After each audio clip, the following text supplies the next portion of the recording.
Para. C'est vrai qu'il y a quatre parachiotes. La Gemara dit que dans le Chodesh Adar, il y a quatre parachiotes. Parashat Shkalim, Parashat Zachor, Parashat Para et Parashat Achodesh. La Gemara elle demande, est-ce que, en vérité, on aurait dû lire les parachiotes dans le mois de Nissan? Parce que le Chodesh Adar, par exemple, la Parashat Para, c'est le Shabbat qui vient, où on lit la paracha, qui est la pureté, pour se rendre propre avant le Korban Pessah. Donc pourquoi on va le lire au mois de Adar? C'est déjà trop tôt. Le Rochelle demande encore plus, il dit, en vérité, on aurait dû lire Parashat Achodesh avant Para, parce que Chodesh, c'est ce qui annonce le mois de Nissan. La Parashat Para, c'est une Inde Alachot du mois de Nissan, mais c'est pas le mois de Nissan. Donc on aurait dû d'abord lire la Parashat Achodesh, qu'on va lire dans 2 semaines, et après Parashat Para. Et le Rochelle il dit, pourquoi on a été Magdim, la Parashat Para, à la Parashat Achodesh? Il penait chez Shbo Taharatan chez l'Israël, parce qu'il y a la Tahara du peuple d'Israël, donc on a été Magdim. On a devancé avant la Parashat Para. C'est-à-dire qu'en vérité, c'est pas sa place. Mais quand on parle de la Tahara du peuple d'Israël, c'est une paracha qui amène la pureté dans le peuple d'Israël. Donc on a été Magdim, on a devancé avant la Parashat Achodesh, qu'on doit lire dans le mois de Nissan. La question qui se pose, c'est que, en vérité, on voit dans la Gemara dans Megillah, que la Gemara dit que En Ben Adar Rishon Adar Sheni la Mikra Megillah. Il n'y a aucune différence entre le premier mois de Nissan et le deuxième mois Megillah, de Hadar, excusez-moi. Il n'y a aucune différence entre le premier mois de Hadar et le deuxième mois de Hadar. La Gemara dit seulement Kriyat Megillah, seulement la Megillah. La Gemara c'est-à-dire que pour les parachiotes, pour lire les parachiotes, ils sont Shavin. On peut lire soit Adar Rishon, soit Adar Sheni. Regardez les Rishonim là-bas, ils disent, parce qu'en vérité, les 4 parachiotes, ils ne dépendent pas d'une date, ils dépendent du mois de Hadar. C'est-à-dire que le mois de Hadar, c'est lui qui donne l'obligation de lire les parachiotes quand on lit les 4 parachiotes. Et c'est la question, elle est encore beaucoup plus importante, c'est que on comprend qu'Amalek, c'est le mois de Hadar, parce que c'est la veille de Purim. Mais Shkalim, par exemple, on sait que Shkalim, c'était un impôt qui venait pas directement marqué au début du mois de Hadar, mais c'est pas obligé que c'est Hadar, on peut lire, puisque on le fait Zecher, on peut lire comme on veut. Para, Chodesh, comme on a dit, c'est indiqué dans le mois de Nissan. Donc il faudrait comprendre le lien fondamental qu'il y a entre le mois de Hadar et les 4 parachiotes que nous lisons, qu'on a l'impression, qu'on voit de la Gemara, que c'est pas Stam, parce qu'à cause de l'histoire, parce qu'on avait été déplacé, mais c'est qu'il y a un lien étroit entre le mois de Hadar et ces 4 parachiotes. Enfin, avant de développer, il faut savoir qu'il y a une marquette dans les Rishonim. On sait que le Zachor, d'après la majorité des Rishonim, c'est de Oraïta. Ça veut dire que c'est une mitzvah positive de la Torah de Zachor et de Shar Selecha Amalek. Ça, on sait. Il y a une marquette des Rishonim qui demande est-ce que la parachat Para, elle est de Oraïta ou elle n'est pas de Oraïta. C'est-à-dire qu'il y a des Rishonim qui pensent que lire la parachat Para, c'est une mitzvah d'Oraïta comme Zachor. Alors dans Zachor, on peut comprendre, comme on a dit il y a 2 semaines, c'est que Zachor, la Torah me dit Zachor, tu dois te rappeler, elle est d'actav. Quand tu lis quelque chose, tu te rappelles. Donc quand je lis, je mets quand même la mitzvah de Srira, j'accomplis la mitzvah de me rappeler. Mais en quoi lire la parachat Para, qui en vérité n'existe plus, que je ne peux plus rien faire? C'est ça, ma zecher, un souvenir de ce qu'on faisait au Beth Amikdash. Comment c'est possible que la parachat Para, elle a un tsa de dire que c'est d'Oraïta? Ça veut dire que toute la parachat Para qu'on lit, comme la parachat Shkalim, c'est en vérité des parachiotes qu'on lit, zecher, en souvenir qu'il y avait au Beth Amikdash, qu'il y avait au moment du Beth Amikdash, qu'on faisait les Shkalim, qu'on prenait la para, c'est-à-dire qu'on était nithar, BFR à para pour celui qui était à Mehmet. Mais de dire que la kriya, la lecture, elle est de Oraïta, c'est impossible, parce que ça veut rien dire qu'une lecture qui me rappelle quelque chose qu'on faisait au temps du Beth Amikdash, elle est d'Oraïta. C'est comme si vous allez dire que lire les korbanot, ça s'appelle d'Oraïta. Et les korbanot, c'est Zecher. Quand même, si on a dit la semaine dernière, Shabbat, que c'est comme si on a été makriv, mais on ne peut pas dire que celui qui lit les korbanot, il est quand même d'Oraïta. Donc regarde déjà les Acharonim, Mikra Kodesh, ils ramènent beaucoup de poskim qui s'étonnent. Ils donnent plusieurs explications au niveau de l'Echata. comment on peut dire que Parashat Para, c'est qu'il y a des Rishonim qui demandent si on peut sortir de prison une seule fois, est-ce qu'on sort à Zachor ou est-ce qu'on sort à Para? Mais il faut comprendre. C'est-à-dire quoi que Parashat Para, c'est Doraita? Ça veut rien dire, c'est vraiment quelque chose qui est très étonnant. Il faut savoir que la Gemara, elle dit, le Midrash, il ramène, que la Parashat Para, c'est le Sod, le Chok par excellence. Ça veut dire que la Parashat Para, Akadosh Baruch Hu, il dit, Chok Rakakti, il y a un secret que j'ai gravé, et croire au secret de la Paradoma de la vache rousse, c'est en vérité une partie de la Mouna du peuple d'Israël. C'est-à-dire que la Parashat de Paradoma, c'est pas une Parashat qui est stable. Déjà, on ne comprend pas comment Bichlal ça rend Taor. Un homme était tamé d'un mort. Un homme qui était impur parce qu'il avait touché un mort.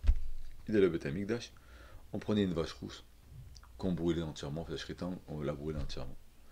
On la mélangeait avec du maïm chaïm, cette cendre-là. Et après, on aspergeait la personne. Et la personne, elle devenait Taor. C'est-à-dire que tout est tout mot. Il y avait le mikvé qui rendait Taor. Des fois, il faut un korban. Mais jamais on a vu qu'on ait besoin autre chose que le mikvé pour rendre Taor. Et pourtant, dans Tamémet, un homme qui était tamé avec un mort, c'est pas seulement le mikvé, ni la source, maïm chaïm. Il faut avoir la haza'a de la paradouma. Il faut comprendre deux choses. Déjà, pourquoi Bémet, la Toumatmet, l'impureté d'un mort, elle est tellement importante. On est confronté aux morts tous les jours. Si on nous dirait, un homme il a touché un chéretz, un reptile, tu as touché un serpent, tu as touché un crocodile ou toute chose, un crapaud qui est chéretz, ça fait partie de la vie. Ah bah la mort, c'est partie de la vie. Pourquoi Bémet est tellement thème? Ce qu'il faut aussi comprendre, c'est qu'en vérité, c'est quoi ce chok? Pourquoi la Torah, elle a basé le chok dans la Toumatmet? Que la Torah nous donne chukum mishpatim, que la Torah nous donne des chukim, c'est-à-dire des commandements sans comprendre, et qu'elle donne des mishpatim où on comprend. Ça on comprend parce qu'en vérité c'est partie de la Emouna. Si on comprenait tout, alors on n'est pas des balé Emouna. Quand on ne comprend pas, on est des balé Emouna. Mais pourquoi Dafka dans le Touma du Maître, dans la Tahara du Maître, c'est là que la Torah, elle a exprimé son ratson, sa volonté, de nous donner un chok, de nous donner un commandement sans comprendre, et c'est là qu'Akadosh Baruch Hu, il nous donne la massoret, la transmission de la Emouna. Bémet, c'est marqué dans Rabbi Moshe Adarshan, Rashi ramène. Qu'en vérité, pourquoi il y a cette paradouma? Pourquoi il y a cette vache rousse? Yavo para, beikanar tson bena. Il va venir la vache, la mère. Elle va venir nettoyer les saletés que son fils ou sa fille ont fait, qui est le veau d'or. C'est-à-dire pourquoi on prend une paradouma?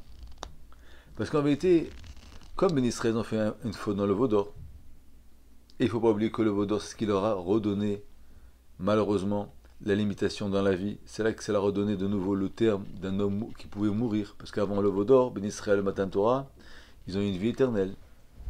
Donc il va venir le veau d'or, il va venir la paradouma, et elle va pardonner le chet du chet à Egel. Et là aussi, il y a deux questions. Si on dit que la mère, elle vient pardonner le chet à Egel, le veau d'or, donc c'est plus un chok. C'est logique. Ta mère, elle vient nettoyer les saletés du petit. Deuxièmement, il faudrait comprendre. C'est que, en quoi prendre la vache rousse et asperger un homme, ça s'appelle nettoyer les bêtises qu'on a fait dans le Chet Hegel. Et ça, c'est peut-être le chok. Ça, peut-être, on ne va pas comprendre. Mais Nastam, le chok, c'est qu'on ne comprend pas pourquoi il faut arriver à une telle démonstration, à une telle démarche pour un taor. Mais Bichal, quel est le lien? Parce qu'on a pris une vache. Alors, chaque fois qu'on va prendre, on peut mettre les tefilines le matin aussi. C'est fait avec du cuir de vache ou de taureau. On n'a qu'à dire qu'il faut prendre des tefilines d'une femelle, d'une vache. Et on est mechaper, on pardonne sur le Chet Hegel. En quoi asperger du FR, de la cendre, de la paradouma, de la vache rousse, c'est mechaper sur la vérote du Chet Hegel du veau d'or. Pour comprendre tout ça, pour essayer de comprendre tout ça, il faut savoir que le mois de Hadar, bien qu'on finisse bientôt,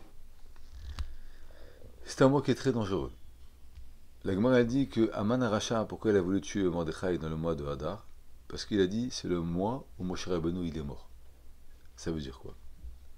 On sait que le mois le plus important dans le peuple d'Israël, c'est Nissan. Nissan, c'est le début de la création du monde. Le dernier mois de l'année, c'est le mois de Hadar. Ça veut dire quoi? C'est-à-dire qu'Akadosh Baruch Hu, il a créé le monde, ou il a développé le monde, même si on va dire qu'il a été créé en Tishri, mais Akadosh Baruch Hu, il a commencé à développer le monde au mois de Nissan. Il a donné une histoire, il a donné une mission au peuple d'Israël. Et on avait donc une nouvelle mission à faire. Et malheureusement, quand on a fait le Chet HaEgel, ou bien quand les bénis Israël, ils ont refusé de recevoir la Torah. Parce que la Gemara dans Shabbat a dit que, avant Purim, qu'est-ce qui a amené, qu'est-ce qui a causé à la Xéra de Haman? C'est que Moda, Rabba, le Raïta, les bénis Israël, ils ont eu un dévoilement. Ils sont arrivés à une conclusion. Quelle conclusion? Qu'en vérité, on n'est pas obligé de respecter la Torah. Parce qu'Akadosh Baruch Hu, il nous a forcés à recevoir la Torah. Il a mis une montagne sur notre tête. Et Akadosh Baruch Hu, il nous a menacés. Si vous recevez la Torah, tant mieux. Si vous ne recevez pas la Torah, Sham Tekvoratram, vous allez mourir. Alors les bénis Israël, ils ont dit, puisqu'on nous a forcés à recevoir la Torah, on n'est pas obligé de Mekayem la Torah. Et là, Béhémet, il est venu Haman, il est venu la Xéra d'Haman, il est venu l'histoire de Achashverosh. Et la Gemara dit tout ça pourquoi? Pour arriver enfin à une histoire qui est Hadour qui boit Bimachashverosh.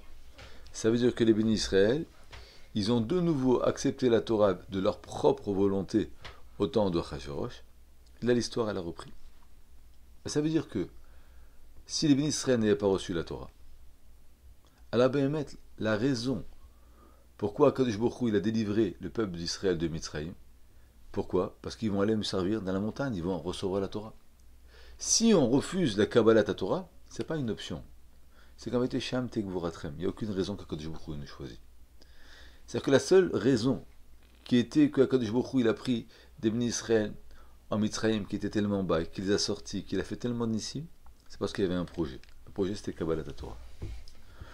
Du moment qu'ils ont mis en cause, qu'ils ont révisé leur décision en disant on n'est pas d'accord de cette acceptation de la Torah. Nous, on pense que la Torah, elle nous a été forcée. Mais on n'est pas obligé d'être Mekayem la Torah. Donc en vérité, l'histoire, elle s'est arrêtée. Et comme on dit que le mois d'Adar, c'était un mois qui était dangereux, c'est-à-dire que le mois d'Adar, c'était en vérité la fin de l'histoire du peuple d'Israël. Ça veut dire que Akadosh Baruch Hu, il a sorti le peuple d'Israël avec un projet, il n'a pas été réalisé, il refuse de le réaliser. Akadosh Baruch Hu, il décide d'arrêter l'histoire du peuple d'Israël. Et là, Akadosh Baruch Hu, il décide au mois de Hadar de ne pas renouveler le Nissan. Ça veut dire qu'on a fait certaines choses, on a vu qu'il était Akadosh Baruch Hu dans l'Olam, maintenant Akadosh Baruch Hu, il arrête l'histoire. Donc le mois de Hadar, en vérité, c'est un mois qui est très dangereux. Parce que le mois de Hadar, c'était le mois où le peuple d'Israël, ils ont coupé la continuité de l'histoire en décidant de ne plus recevoir la Torah. Et du fait qu'on n'était plus donc sous le hol, sous l'obligation de la Torah, le peuple d'Israël, c'était un peuple comme n'importe quel peuple. Et là, Haman, il a pu venir, il a pu nous menacer. Mais maintenant, c'est comme on a dit à Purim, c'est que nous, on croit que la Xéra d'Haman, elle est passée. La Xéra d'Haman, elle n'est pas passée. Il y a marqué qu'une décision royale, on ne peut pas la faire passer. Seulement, il y a marqué qu'il y il y avait beaucoup de personnes qui avaient la peur du peuple d'Israël. Il n'est pas marqué que tous les peuples, toutes les personnes avaient la crainte d'Israël. Il y a marqué dans le Gaon, il y a marqué dans la Rishonim, que il y avait des gens qui voulaient continuer à poursuivre Ben Israël. Mais il y en avait qui avaient peur. Ça veut dire qu'en vérité, au mois de Hadar, on a malheureusement mis en péril notre titre, et quelque part, on a développé, c'est vrai qu'on a développé un mazal qu'Akadosh Baruch Hu, il peut tout renverser, parce qu'on a de nouveau été Mekabel la Torah, mais quelque part, on a changé la donne de l'histoire. Ça veut dire que si le peuple d'Israël n'avait pas remis en cause l'acceptation de la Torah, alors on aurait été un peuple qui aurait eu une histoire qui était entièrement différente, parce qu'on aurait été la continuité de la décision d'Akadosh Baruch Hu. Le fait que le peuple d'Israël, on a remis en cause et qu'on a arrêté la Kabbalat Torah pendant un moment, donc on est un peuple qu'on a vécu un moment comme un autre peuple, comme tout le monde. Ça veut dire qu'on n'est plus le peuple élu d'Akadosh Baruch Hu et qui est resté élu. On est le peuple qui a été élu d'Akadosh Baruch Hu. On est descendu à un moment à une madriga comme tout le monde parce qu'on a perdu, on a décidé de ne plus être Mekabel la Torah. Après, on a de nouveau accepté la Torah, mais il en reste que pendant un moment, on a été quelque part écarté de Kadosh Baruch Hu. Et le mois de Hadar, ça avait été le mois où le peuple d'Israël il a perdu son titre de peuple élu, et c'est pour ça que le mois d'Adar il donne tellement un danger où Moshe Rabbeinu il est mort, où Mordechai il a pu être tué, où tout le peuple d'Israël, le Beyom Echad, un seul jour, c'est-à-dire qu'on avait été dans le mois de Hadar, on peut avoir la possibilité, parce que ça doit marquer la fin de l'histoire. Ça veut dire qu'il n'y a plus de projet, quand il n'investit plus dans nous, il n'y a plus de projet, il n'y a plus d'avenir, donc on devient un peuple où on est en vérité assujet à toute xérote d'Akadosh Baruch Hu, et il faut mériter. La différence qu'il y a avant Purim, après Purim, c'est qu'avant Purim, on ne vivait pas dans le mérite. Avant Purim, on vivait dans le choix d'Akadosh Baruch Hu de nous avoir sortis de Mitzrayim. C'est pour ça qu'on a eu des Nissim, on a eu l'Aman, on a eu le Ber, on a eu le Hanan, on a eu des Nissim extraordinaires. Du moment qu'on a remis en cause l'acceptation de la Torah, en vérité, on a perdu quelque part les couronnes et le choix primordial d'Akadosh Baruch Hu. C'est pour ça que, même quand on regarde l'histoire du peuple d'Israël, même si Béhémet, on a eu certaines guerres, mais il n'y a pas eu de grosse galoute jusqu'à Achashverosh. Qu'est-ce qui a donné la possibilité aux nations de nous asservir, de nous faire souffrir, de nous poursuivre? C'est en vérité le fait que le peuple d'Israël, ils ont renié la Torah pendant un moment. Ça, Béhémet, ça a amené au peuple d'Israël une nouvelle avenir, une nouvelle histoire qui nous a donné énormément de problèmes et qui nous a donné énormément de complications. Donc le mois de Hadar, c'est un mois qui est dangereux. Et quand Béhémet, on arrive au mois de Nissan, parce que de nouveau on a accepté la Torah, c'est quand il nous redonne un nouveau début, mais il est évident que ce n'est pas le même début comme on a eu par la suite.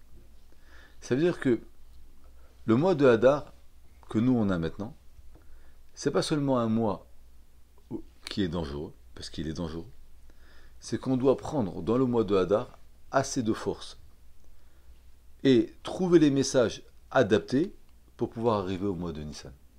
Ça veut dire que le mois de Hadar, en vérité, c'est un mois de din. C'est le mois comme le mois de Elul pour le din par personne. Ça veut dire que au mois de Rosh Hashanah et Kippour, pendant le mois de Elul, là c'est Kibni Moram, on va juger le peuple d'Israël de façon particulière. Chacun ne sait pas mi-yamout, est-ce qu'on va vivre, est-ce qu'on va mourir, est-ce qu'on va être riche, est-ce qu'on va être pauvre, comment on va mourir, comment on va souffrir. Ça, c'est le peuple d'Israël au moment de Elul. Au mois de Hadar, Akadosh Baruch Hu, il nous juge de façon d'avenir du peuple d'Israël. Ça veut dire que si on a une fois quelqu'un qui a eu la possibilité de nous exterminer en un seul jour, c'est-à-dire que le peuple d'Israël, chaque mois de Hadar, Akadosh Baruch Hu, il remet en cause l'existence entière du peuple d'Israël, et c'est à nous d'acquérir et de développer des raisons, et de donner à Akadosh Baruch Hu des raisons, pour que Akadosh Baruch Hu, il refasse le choix initial que le peuple d'Israël. Donc ça veut dire que, même si nous on dit que le mois d'Adar c'est un mois de Simcha, de Nafochou, et qu'on a vu des miracles, c'est qu'en vérité, Akadosh Baruch Hu, il a une possibilité de retourner les choses. Mais de croire que le mois de Hadar, c'est le mois qui est le meilleur mois du peuple d'Israël, c'est pas le meilleur mois. On a perdu Moshe Rabbeinu. Le Zayin Hadar, Moshe Rabbeinu, il est mort. On a failli tous mourir pendant le mois de Hadar. Et de même qu'on sait, qu'on accepte l'idée que chaque mois qui revient dans le peuple d'Israël, il nous redonne les mêmes fonctions, il a les mêmes conséquences qu'au moment où il a été créé, chaque mois de Hadar, en vérité, on est en péril. Akadosh Baruch Hu, il rejuge notre cause.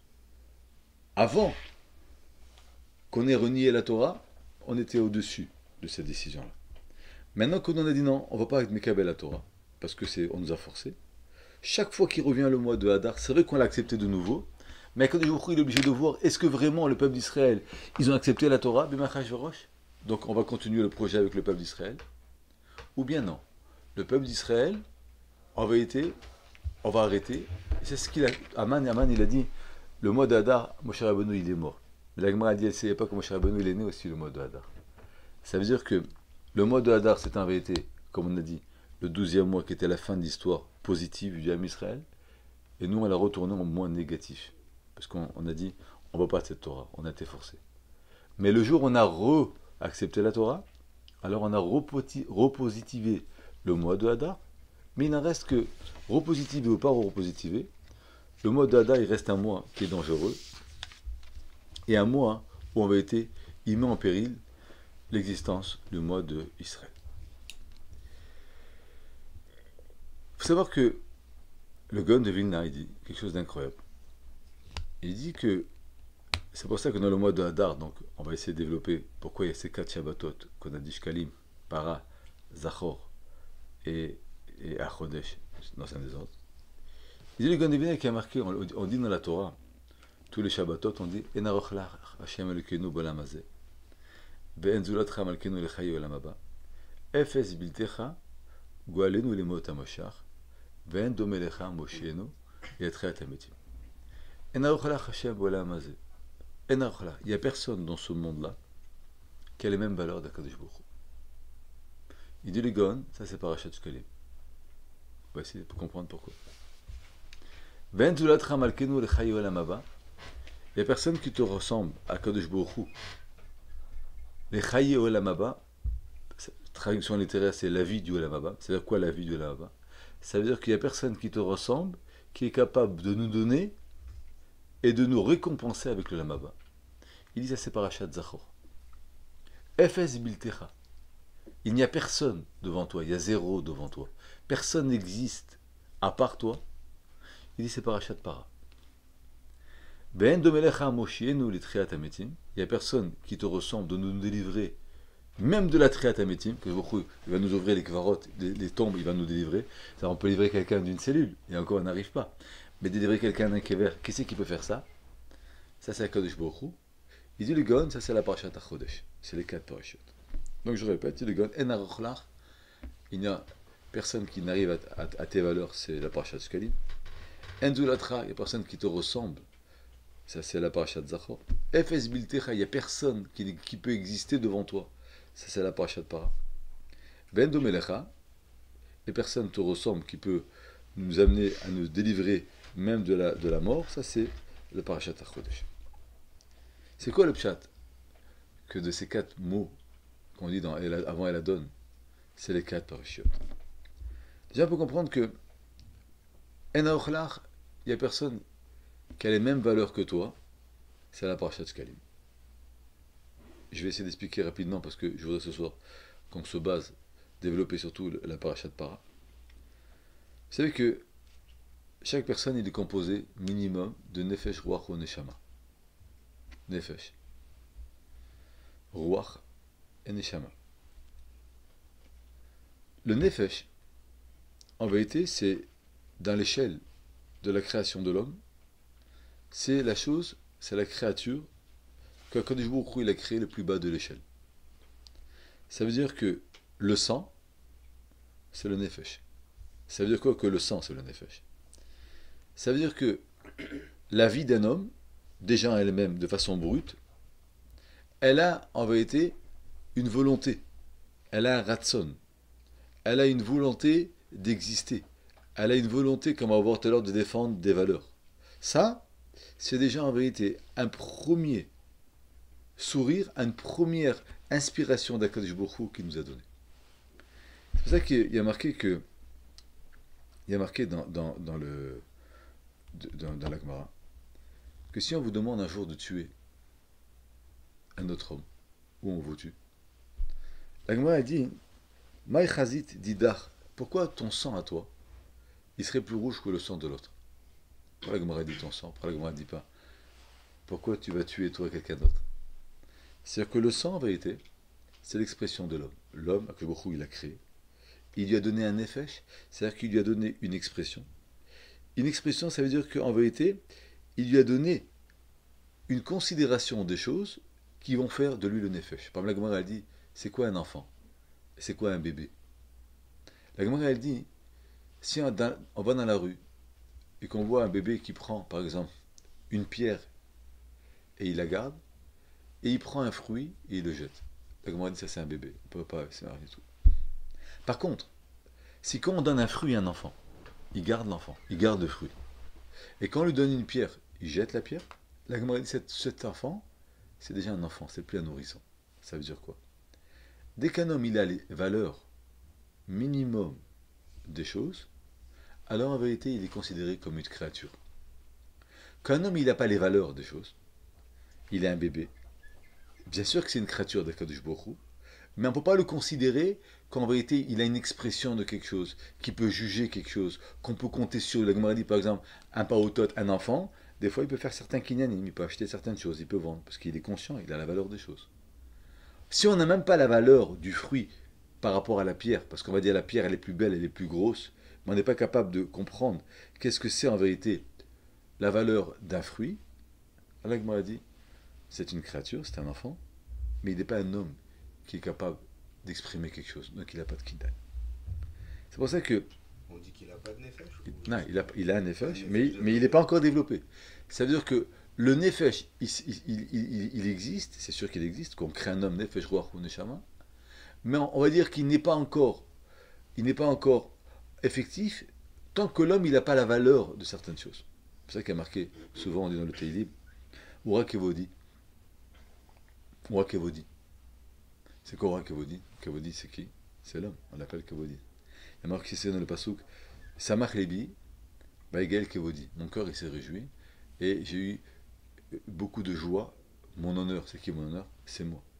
Pourquoi on appelle l'homme Kavod? Parce qu'en vérité, quand l'homme il a du respect, c'est-à-dire qu'en vérité il a les valeurs des choses, donc il a un nefesh. Ça veut dire que un animal, il n'a pas le nefesh. Un enfant, un bébé, il a un nefesh, mais il n'est pas encore exprimé. Le minimum du nefesh d'un homme, c'est en vérité la raison et les valeurs que l'homme il a, ce qu'on appelle le kavod. Le kavod, c'est pas seulement le respect. Le kavod, c'est la raison pour laquelle un homme il veut du respect. Un homme il veut du respect parce qu'il est un père, il a décidé d'avoir des enfants, il a investi, donc il veut qu'on le respecte. Un homme il veut du respect parce qu'il a de l'argent. Donc j'ai travaillé pour quelque chose, j'ai pas dit que c'est bien, mais ça veut dire que je dois aspirer le respect parce qu'en vérité, j'ai des valeurs. Maintenant, il faut regarder, est-ce qu'il a des valeurs ou il est une valeur? Ça c'est un autre problème. Est-ce que le fait d'avoir des valeurs, ça le rend quelqu'un d'important? Ou bien ça le met en valeur? Ou bien en vérité, il est respectable parce qu'il a des valeurs profondes? Mais il en reste que chaque fois que quelqu'un il a des valeurs de quelque chose, l'homme en vérité, il aspire au respect, ce qu'on appelle le nefesh. C'est pour ça que la valeur profonde, la différence profonde qu'il y a entre les malachim et les hommes, il y a marqué que c'est le RR, l'appréciation des choses. Le malach, il est incapable d'apprécier les choses. Incapable. L'homme, par contre, non seulement il a un libre arbitre de choisir, mais l'appréciation, l'échelle des valeurs, elle est chez l'homme. C'est pour ça qu'il y a marqué que Bene Sulam Moussa Varza, il y avait une échelle. Bene Malachim Molim Yordim, ça monte et descend. Mais Yaakov Avinu, il a vu ça. C'est-à-dire qu'il a compris qu'en vérité, c'est qui avait le tableau de l'échelle? C'est lui. Les Malachim, étant donné qu'ils n'ont pas d'attirance pour les choses, étant donné qu'ils n'ont pas les valeurs des choses, parce qu'ils n'ont jamais œuvré pour avoir quelque chose. Est-ce qu'ils ont un nefesh? Ils n'ont pas de nefesh. Pas de nefesh. Ils n'ont pas de nefesh. Pourquoi? Parce qu'encore une fois, le malach, c'est le représentant direct d'Akadosh Baruch Hu. Donc le Ratzon Hashem, c'est son Ratzon. Donc il ne peut pas avoir de kavod personnel, parce qu'en vérité, il ne peut pas avoir de valeurs qu'il a acquis, parce que les valeurs qu'il a sont les valeurs d'Akadosh Baruch Hu. Il n'a jamais de choix dans les valeurs. On lui a inculpé des valeurs, on lui a donné des valeurs. Alors que nous, tu peux avoir une valeur pour devenir professeur de danse, ou tu peux avoir une valeur pour devenir un Talmid Chacham, ou tu peux avoir une valeur pour devenir un grand ingénieur, tu peux avoir une valeur pour devenir un grand businessman. C'est-à-dire qu'en vérité, chacun dans son métier, il va mettre des valeurs, et s'il n'a pas dans le métier, il va mettre dans les raisons d'être, dans l'éducation. Mais nous, les valeurs, c'est au détriment de certains choix. C'est pas Stam qu'on a des valeurs. Alors que le malach, pourquoi il va lui dire, tu sais, prends Yaakov Avinu, amène en Eretz Israël, Pour lui, c'est exactement la même chose de prendre Yaakov Avinu ou de prendre Lot et l'amener à Sodome. Il n'y a pas de différence, parce que c'est le Ratson programmé. C'était un robot. C'est pour ça que le RR avait été profond. C'est par rapport. C'est pour ça qu'il y a marqué dans le passage dans Kohelet, il y a marqué quelque chose d'intéressant. Il y a marqué que Metzaref la Kesef, si vous voulez reconnaître un métal, regardez comment. Vous savez que quand on a des pierres où il y a de l'argent qui est dedans, on fait couler dans un ustensile l'argent, et là, on sait qu'on arrive à séparer l'argent des autres minéraux. Bekour Lazav, il y a un outil qui est différent pour l'or. Veish, les filles ma'alalo. L'homme, c'est par rapport à comment il s'exprime. C'est-à-dire la valeur de l'argent, c'est par rapport à comment on travaille l'argent. Tu veux savoir s'il y a de l'argent, tu vas voir, je veux voir dans quoi il travaille. Je veux savoir si Ben il travaille dans les lunettes ou il travaille dans la plomberie, je veux voir avec quoi il travaille. Si je veux voir qu'il travaille avec des verres, c'est un opticien. Par contre, un homme, si on veut savoir qu'est-ce qu'il est, les filles mahalalo. Par rapport aux choses qu'il va exprimer, aux paroles qu'il va exprimer, qu'est-ce qu'il va complimenter, qu'est-ce qu'il va prêcher, qu'est-ce qu'il va désirer, là on va savoir quelles sont les vraies valeurs de l'homme. C'est-à-dire qu'on peut voir des fois des hommes qui vont étudier la Torah toute la journée, en vérité ils vont parler beaucoup d'argent.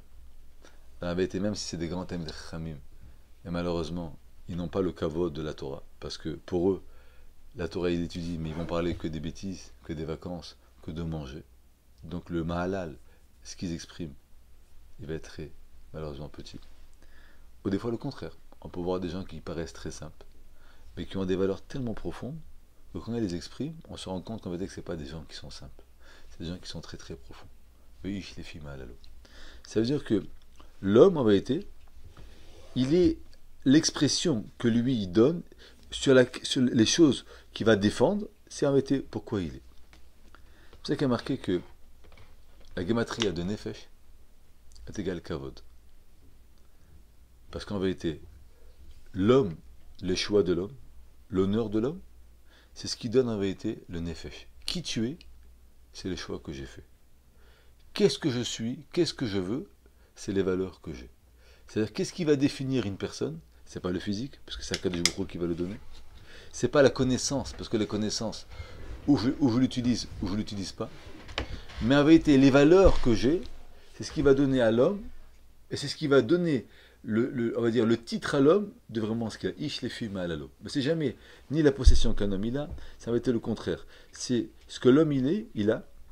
C'est pour ça que une des premières réflexes qu'un enfant il a, c'est le kavod.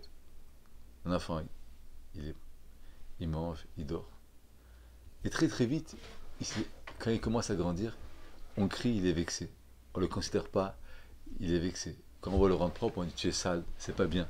Comment on va éduquer un enfant? Tu es propre, tu es sale, c'est pas bien de te salir comme ça. Ça veut dire que vraiment, les premières bases qu'un homme il existe, c'est quoi?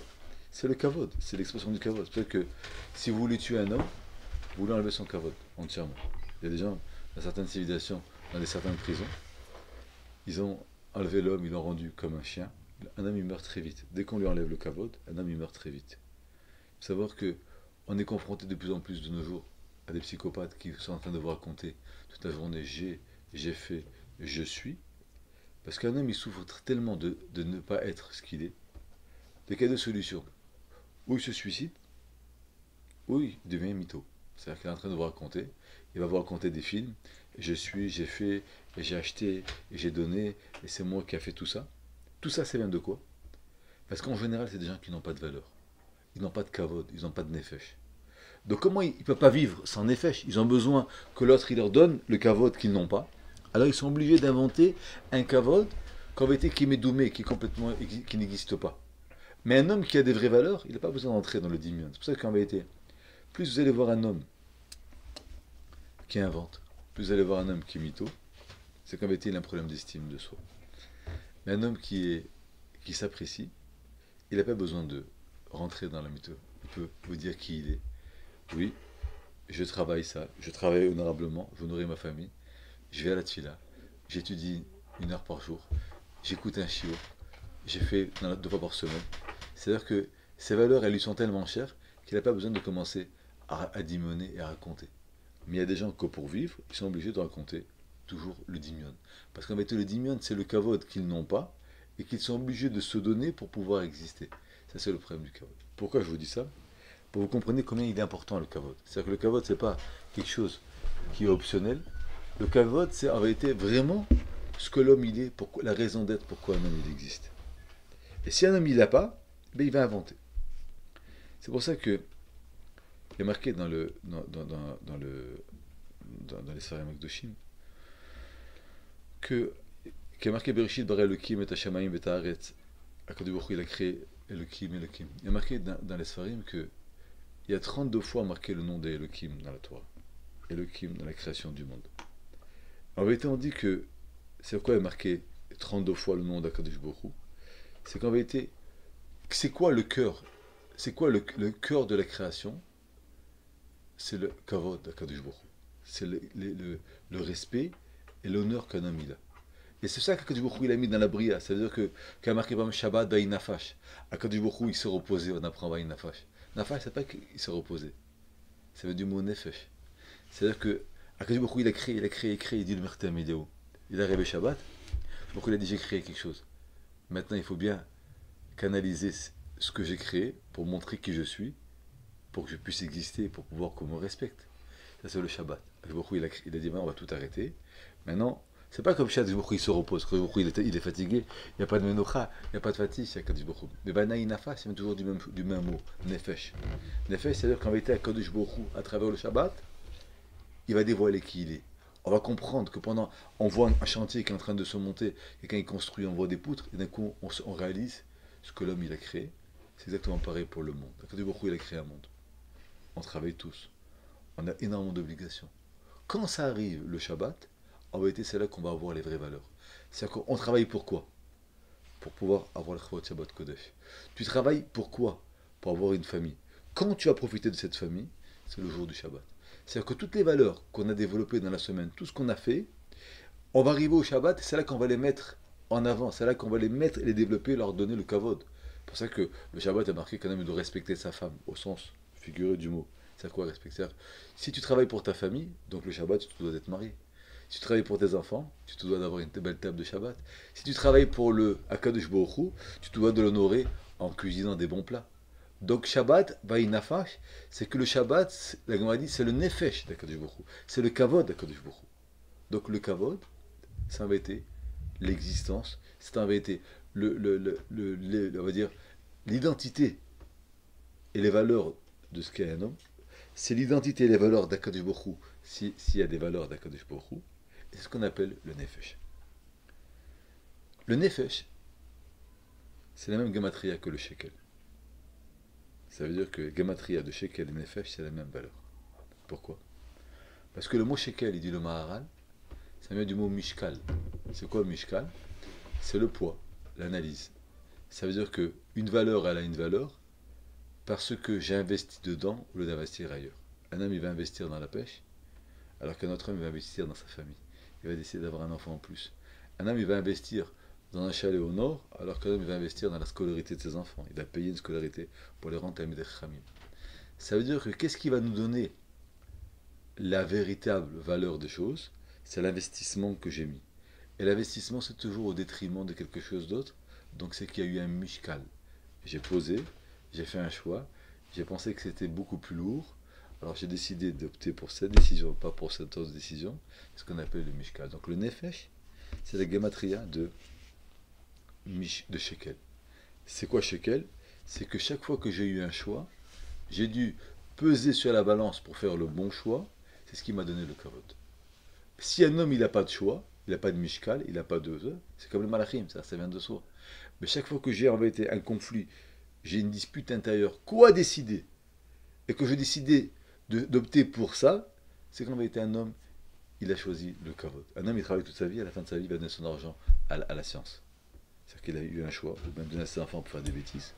Ou bien œuvrer et donner tout à la science. Donc il a basculé, ce qu'on dit en français, basculer. Basculer, c'est-à-dire qu'il y a une balance, et j'ai fait le choix. Ça c'est le nefesh. Et c'est pour ça que le machatzit shekel, c'est en aroch lach Hashem Elokeinu.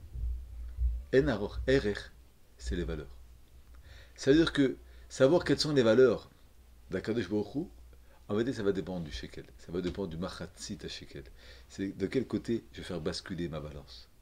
Les valeurs d'Akadosh Baruch Hu, contrairement aux malachim, elles ne sont pas imposées. Les valeurs d'Akadosh Baruch Hu, elles peuvent seulement nous être enseignées et où on les accepte et on les développe. Donc on va dans le Ratson d'Akadosh Baruch Hu. Ou bien on les refuse et là on les cache et on perd la valeur d'Akadosh Baruch Hu. Donc le shekel, c'est que tout ce monde-là il est créé pour qu'on mette en valeur ce qu'Akadosh Baruch Hu il veut qu'on mette en valeur. Alors le goy, encore une fois, il va développer la pêche, il va développer l'alcool, il va développer toutes les perversions. C'est-à-dire qu'en deux mots, il va vivre pour les vacances. C'est-à-dire qu'il va avoir un sentiment qu'on peut être toute sa vie, on peut se sacrifier pour pouvoir vivre que seulement un mois par an. Alors que nous, non. Nous, les valeurs, c'est quoi? Le Ratzon HaKadosh Baruch Hu, la Torah, nos enfants, notre famille, la Tfila. Ça, c'est En Aroch Lach Hashem Elokeinu Ba'olam Hazeh. Ça veut dire que dans ce monde-là, on est obligé de mettre les valeurs d'Akadosh Baruch Hu, de les développer et de prouver quelles sont les grandes lignes du Ratzon d'Akadosh Baruch Hu. Et enfin, pour finir, pour développer un Aroch Lach, il y a marqué dans le Maharal que Nefesh, ce sont les premières lettres de Ner, Petila et Shemen. C'est-à-dire quoi? On sait que pour avoir une bonne symbiose, pour avoir un bon éclairage, il faut mettre de la bonne huile avec une bonne mèche. Et qu'est-ce qui va se passer? C'est que la mèche, elle va tirer l'huile en quantité suffisante et bien sûr avec un temps qui est respectable, qui va nous faire une bonne lumière. C'est quoi la bonne lumière? C'est mettre en valeur ce que je dois mettre en valeur.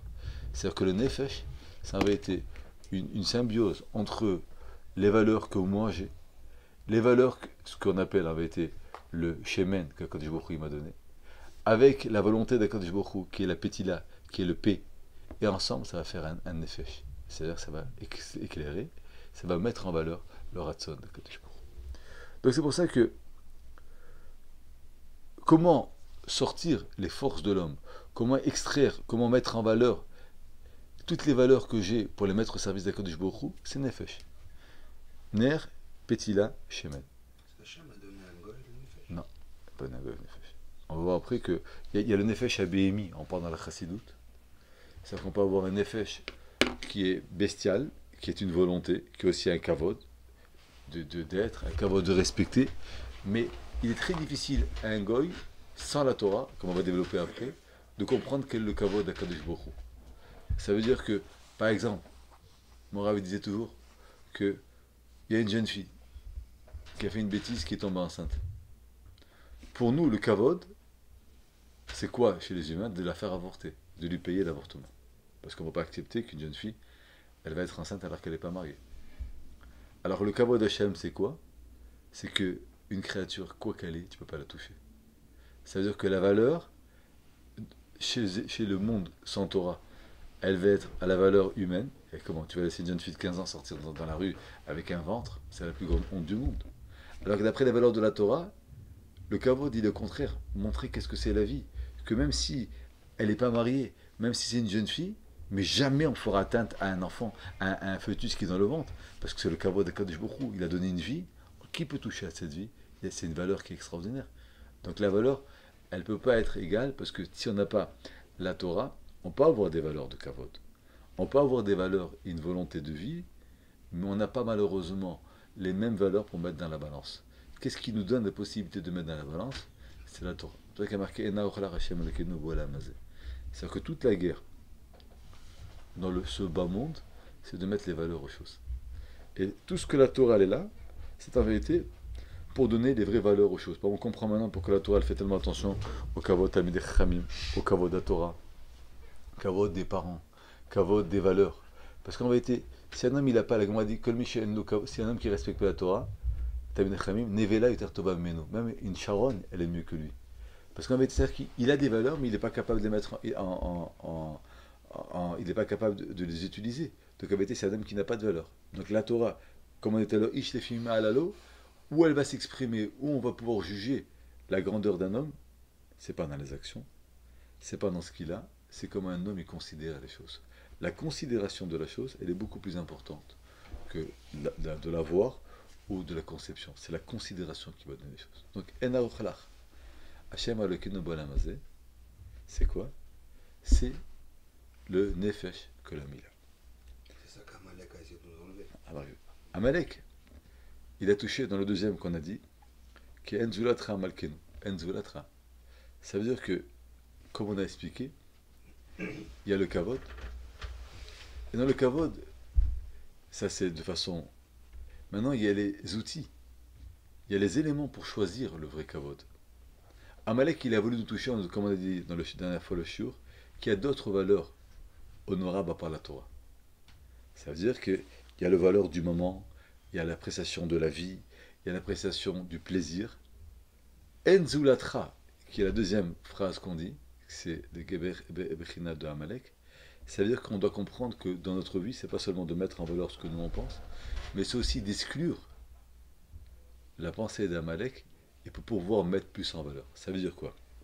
Ça veut dire que si un homme, il passe un Shabbat avec sa famille, et un Shabbat à la pêche, en train de pêcher, même si le Shabbat où il va être avec sa famille, il va s'investir énormément, en vérité, on ne peut pas dire que c'est un homme qui, sa famille est pour lui le plus importante.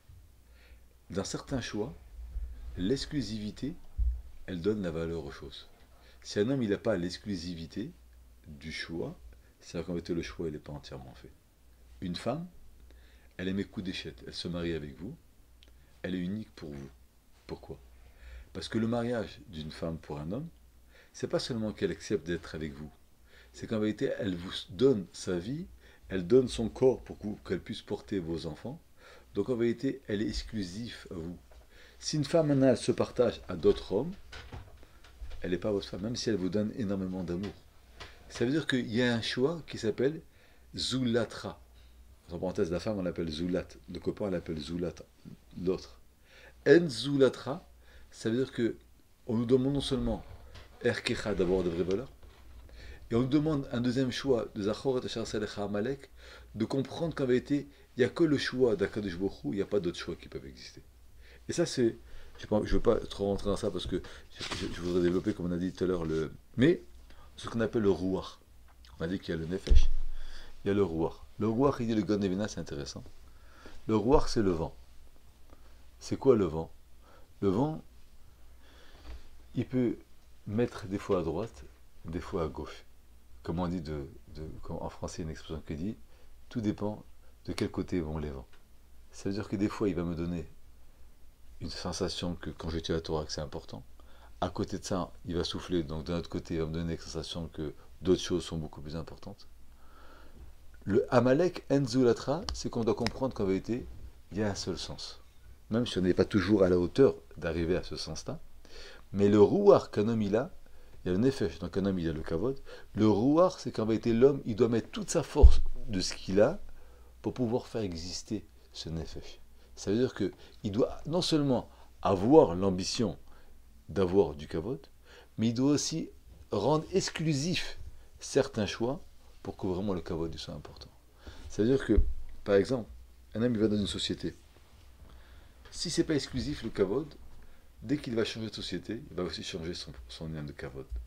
Parce que il a un Kavod qui s'est adapté aux situations, mais en vérité lui-même, on ne peut pas dire qu'il a compris que ça valait seulement c'était seulement ça le Kavod. Alors qu'un homme qui a une conviction de quelque chose, indépendamment avec qui il est, indépendamment où il va toujours rester pareil parce que c'est plus un choix de Kavod, comme il a fait le Goy, ou celui qui n'a pas la Torah, mais c'est un choix qui est profond. C'est Enzulatra. C'est-à-dire qu'il n'y a pas d'autre solution. C'est pour ça que le summum de la Vodat Hashem d'un homme, c'est de se tuer pour Akadosh Baruch Hu. Pourquoi? Parce qu'en vérité, tous les choix qu'on fait dans la vie, c'est un choix de Kavod, mais on ne peut jamais être certain qu'ils sont exclusifs. Alors que le jour où l'homme il se tue, il donne sa vie pour Akadosh Baruch Hu, ce qu'on appelle le Kiddush Hashem, et c'est la chose, dit le Ramban, la plus grande mitzvah qu'un juif peut faire dans ce monde, c'est qu'en vérité, il devient exclusif pour Akadosh Baruch Hu. C'est-à-dire qu'il a enlevé ce rouar, il a canalisé d'une façon tellement déterminée qu'il n'y a pas d'autre choix. Ça, c'est pardon? Ça, c'est le guédor de rouar, et ça, c'est la clipa de Amalek. C'est-à-dire qu'Amalek, en vérité, il veut toujours nous refaire basculer dans d'autres valeurs, le kavod, on avait des gens qui sont disputés pour une insulte, ils vont perdre leur vie. Alors le kavod il est bien, mais est-ce que tu veux croire vraiment que ça vaut la peine de rentrer, de rentrer en défi avec quelqu'un pour une question d'insulte? Oui, c'est une question d'honneur. Alors qu'en vérité, quelqu'un qui a le rouar, il va comprendre que tu peux te faire insulter de tous les noms, mais il n'y a rien qui vaut plus que la vie. Donc tu vas comprendre que la vie elle est exclusive. C'est-à-dire que pour pouvoir vivre, il n'y a rien d'autre que de valeur. La Torah c'est pareil. Ça veut dire que, moi une fois je connaissais un rave qui m'avait dit que, il m'avait parlé sur un autre rave, qu'il avait téléphoné une heure avant Kol Nidre pour lui demander de regarder un sefer à lui pour regarder quelque chose, parce que lui il est en train d'étudier, mais un truc sur des corbanotes une heure avant Kippour. Alors je lui avais dit, c'est incroyable, si, le gars il arrête pas, j'étais jeune, il arrête pas quoi, il n'y a que le limoud quoi, il peut pas avant Kippour. Mais c'est quoi il y a que le limoud? Il n'y a rien d'autre à part l'étude de la Torah. Et c'est comme ça que tu dois espérer être. Ça c'est Enzulatra. Ça c'est la clipa de Amalek. Donc on a développé déjà que il y a la première Shabbat, c'est le Shabbat Shkalim, c'est le Shabbat des valeurs, du Kavod, du Nefesh. C'est ce qu'on a appelé le Nefesh. On a le deuxième Shabbat de Zachor, qui est le Shabbat de Enzulatra. Et je ne vais pas développer parce que Baruch Hashem, on a fait un shiur entier sur Amalek, et on a expliqué en long en large la différence fondamentale qu'il y a entre Amalek et nos valeurs. Mais on comprend que Enzulatra, ça veut dire que le Kavod, il doit être exclusif. Un homme qui est bas Kavod et qui va se disputer pour une place, et qui va se disputer autant pour le Kavod de la Torah, c'est qu'en vérité, c'est pas qu'il aime la Torah, c'est qu'il aime le Kavod. Mais s'il aimait la Torah, alors il va comprendre que la Torah, elle ne demande pas qu'on se dispute pour une place. Par contre, s'il dispute pour des détails, ça veut dire qu'en vérité, la Torah, c'est un moyen pour lui d'exister, mais ce n'est pas le moyen exclusif. Donc, le rouar, le vent, ce qu'on appelle, ce qui en vérité une deuxième catégorie, c'est qu'en vérité, il peut rendre nos choix exclusifs, et c'est ce qui va donner en vérité la grandeur de l'homme. C'est-à-dire que ce n'est pas seulement le principe, c'est aussi dans l'échelle où on va se positionner, c'est grâce au roi qu'on va. Ça, c'est le deuxième Shabbat. Le troisième Shabbat que le Gon il a dit, c'est Efes Biltecha, qu'il n'y a rien, à zéro, il y a le néant devant toi. Le Gon il dit que c'est la parashat para, c'est le Shabbat de demain. Et dans notre échelle à nous maintenant, si on sait que Ner, on a dit que Nefesh, Ruach et Neshama, c'est-à-dire que la parashat para, c'est la Neshama. Il faut comprendre en quoi la parashat para, ça va toucher au point de Neshama. Deuxièmement, c'est-à-dire quoi Efes Biltecha? Comment dans Efes Biltecha, qu'il n'y a rien, zéro sont devant toi, c'est ça la traduction. Efes Biltecha, c'est traduction zéro, personne ne peut exister devant toi, il n'y a rien d'autre à part toi. Ça c'est le principe de parashat para, de la vache rousse. Je ne vois pas tellement que dans la vache rousse, il y a l'Efes Biltecha. C'est le croc. D'accord, pourquoi dans ce cas la parashat para? Le Chatnez, vous comprenez mieux que parashat para, comme on était là, il y a plus d'explications que. C'est-à-dire tous les choukim en vérité, et pas parashat para. Vous comprenez? Hein? Et pourquoi? C'est sûr qu'on va arriver à ça, mais il faut comprendre pourquoi. C'est sûr qu'il y a quelque chose qui n'a pas de notre, on va comprendre pourquoi. Il y a marqué dans le pasouk, dans Kohelet, il y a marqué Ruata Kaniou. Je vous prie de regarder, car moi j'existe. Aniou, j'existe. Aniamit Vechie. Je tue et je fais vivre. Machatzti va n'ir pas. Machatzti, je traduis, c'est pas que je rends malade. Je mets une barrière et je guéris. Et bien sûr, le Midrash il dit, c'est quoi Machatzti? Si on va d'après le contenu du passage, on aurait dire, je tue, je fais vivre. Je rends malade les gens et je guéris. C'est-à-dire quoi? Je mets une barrière et je guéris. Il dit le Midrash sur le passage. Il dit que Akshbokhou il a fait une mechitza entre le monde en haut et le monde en bas. Et en vérité, il y a une séparation qui est entre les deux mondes. Et quand Akshbokhou il guérit, il soigne, il enlève cette séparation, alors il vient à la refoua. Il faudrait comprendre, c'est-à-dire quoi que il y a une mechitza Akadosh il envoie la refoua, il guérit cette mechitza. Une mechitza, on la casse, on la guérit pas. Une mechitza, on la démonte, on la guérit pas. C'est-à-dire quoi qu'il y a une mechitza qui est entre le haut et le bas. Ça, on sait que il y a marqué que il a séparé et à Maïm entre les eaux. On a fait dire un shur dessus. Maïm ilonim, Maïm atartonim. C'est-à-dire quoi, n'ire pas. Je vais guérir. Moi, on m'aurait dit comment il faut écrire. Je vous dis, je vais rapprocher les deux mondes. Ça veut dire que si vous faites bien la Torah, Akadosh Baruch Hu, il va rapprocher les deux mondes. Mais ça veut dire quoi? Qu'Akadosh Baruch Hu, il guérit ce mur, il guérit cette mechitza. On sait par ailleurs que quand les Miraglim, ils ont critiqué, ils ont parlé sur Eretz Israël, ils ont dit qu'il est Ephes, qu'il est Azam. Ce peuple, il est nul, il n'y a rien devant la force de ce peuple. C'est-à-dire quoi? Qu'il n'y a rien devant la force de ce peuple. Marqué dans les Sfarim, Egmar la ramène, que nous on dit à la Torah Vedata Ayom, Bashevota Lerecha, que Hashem Elokim Bashamaim Ma'al, Ba'ala Haaretz Mitachat Enod. Tu sauras, tu prendras conscience. Et tu reviendras avec la tchouva. Parce que Akadosh Baruch Hu, c'est le Dieu de Elokim. Akadosh Baruch Hu, il est dans le ciel, il est dans la terre. Enod. Il n'y a personne, il n'y a rien d'autre à part lui. La Gemara dit que Rachav, celle qui était l'aubergiste, ou la zona, qui a reçu Yeshua, les envoyés de Yeshua avant de conquérir Israël, elle a dit exactement le même pasouk. Mais elle a dit quelque chose, Akadosh il est grand, il est dans le ciel. Mais elle n'a pas dit En Od. Il n'y a personne d'autre à part lui. Ça veut dire quoi? Il dit le Maharal que c'est quoi le pshat En Od? C'est que des fois je dis, est-ce que vous avez un mouchoir à me prêter? Non, j'ai pas de mouchoir. Ilan, tu n'as pas une cravate? Non, j'ai pas de cravate. Ça veut dire quoi? Ça veut dire que je ne possède pas. Il est possible que il peut avoir des mouchoirs dans le monde, il peut avoir des cravates dans le monde. Vous me demandez est-ce que j'ai un chalet en Suisse? Non. Mais il y a des chalets en Suisse. Oui, c'est un fait. Quand je dis que En Od, ça veut dire que non seulement Akadosh Baruch Hu, il est dans le monde, Bashama Yumal, Vaharetz Mitachat, dans la terre.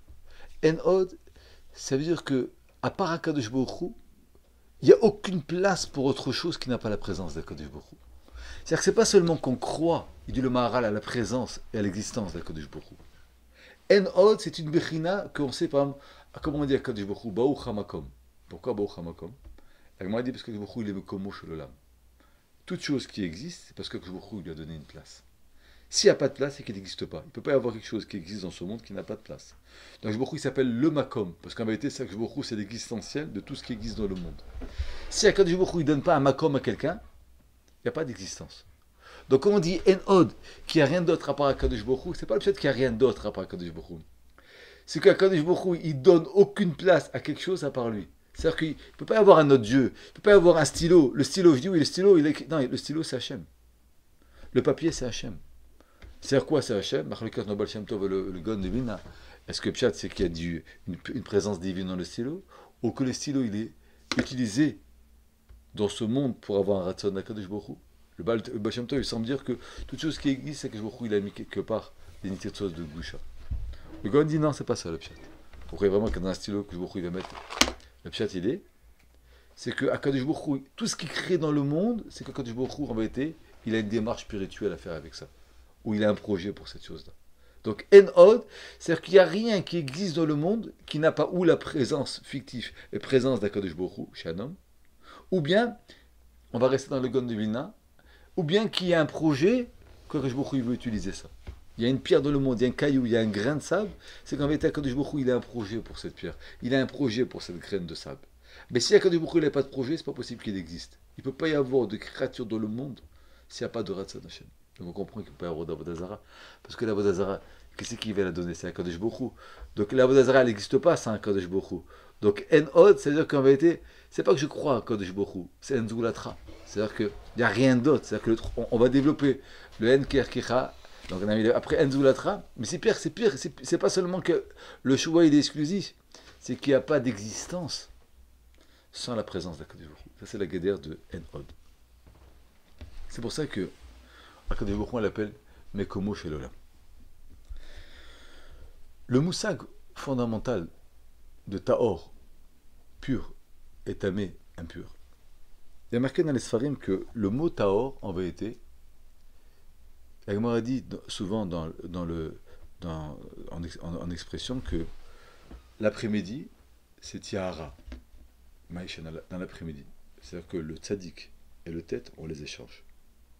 C'est-à-dire que le mot Tahor, en vérité, Tsoar Taaseh la Teva, en vérité, vous regardez certains poskim, c'est marqué Tahor Taaseh la Teva. Ça veut dire quoi? La Tahara, c'est quelque chose qu'on a une vue qui est limpide, qui est claire, qu'on voit les choses dans l'au-delà. Donc ça, c'est la Tahara, Tahor. Le Tamé, c'est le contraire. Ça vient du mot Tam, avec un tête, Tum Tum, l'homme qui a ses parties génitaux qui sont recouvertes. On n'arrive pas à discerner qui il est. Comment on dit Atmana Shabbat, quand on veut recouvrir notre marmite. Ça veut dire que le Tamé, il vient du mot de quelque chose qui est couvert, quelque chose qui est plus on ne peut plus le percevoir. Il n'est pas défini parce qu'il est couvert, parce qu'il est recouvert, et il est quelque part, il est entièrement enterré. Donc c'est-à-dire que quand on dit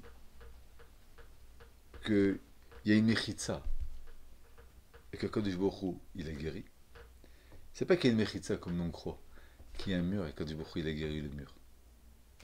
C'est que Kadosh Baruch Hu, il a quelque part rendu flou notre vue. Kadosh Baruch Hu, il nous a caché la vue, il a recouvert nos yeux parce qu'il n'a pas recouvert le monde. Et Kadosh Baruch Hu, il dit, n'y pas. Je vais vous enlever cette cataracte, je vais vous enlever ce faux regard. Mais le mot tamé et le mot mechitza, ça avait été les mêmes racines. Ça veut dire que on a certaines choses, et en vérité, ces choses-là, elles ont un enseignement, elles existent, et pour des raisons, comme on va voir après pourquoi, Akadosh Baruch Hu, il les recouvre, ou il les cache de nous.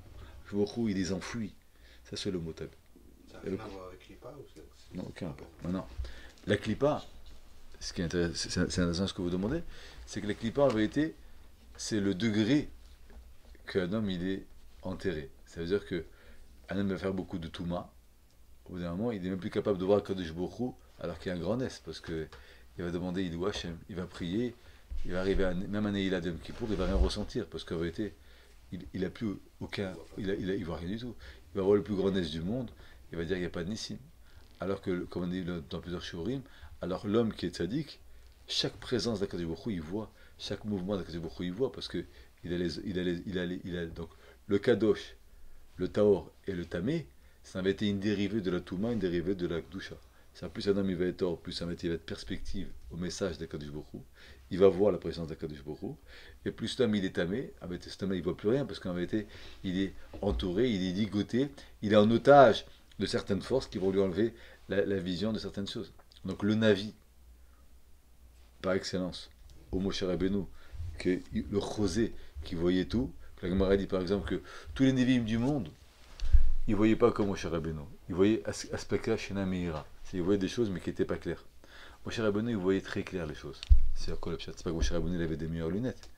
C'est que la Touma, qu'on veuille ou pas, même si on voit, mais c'est un mur. Alors, si vous ne nettoyez pas les vitres, vous ne pourrez pas voir ce qu'il y a au-delà.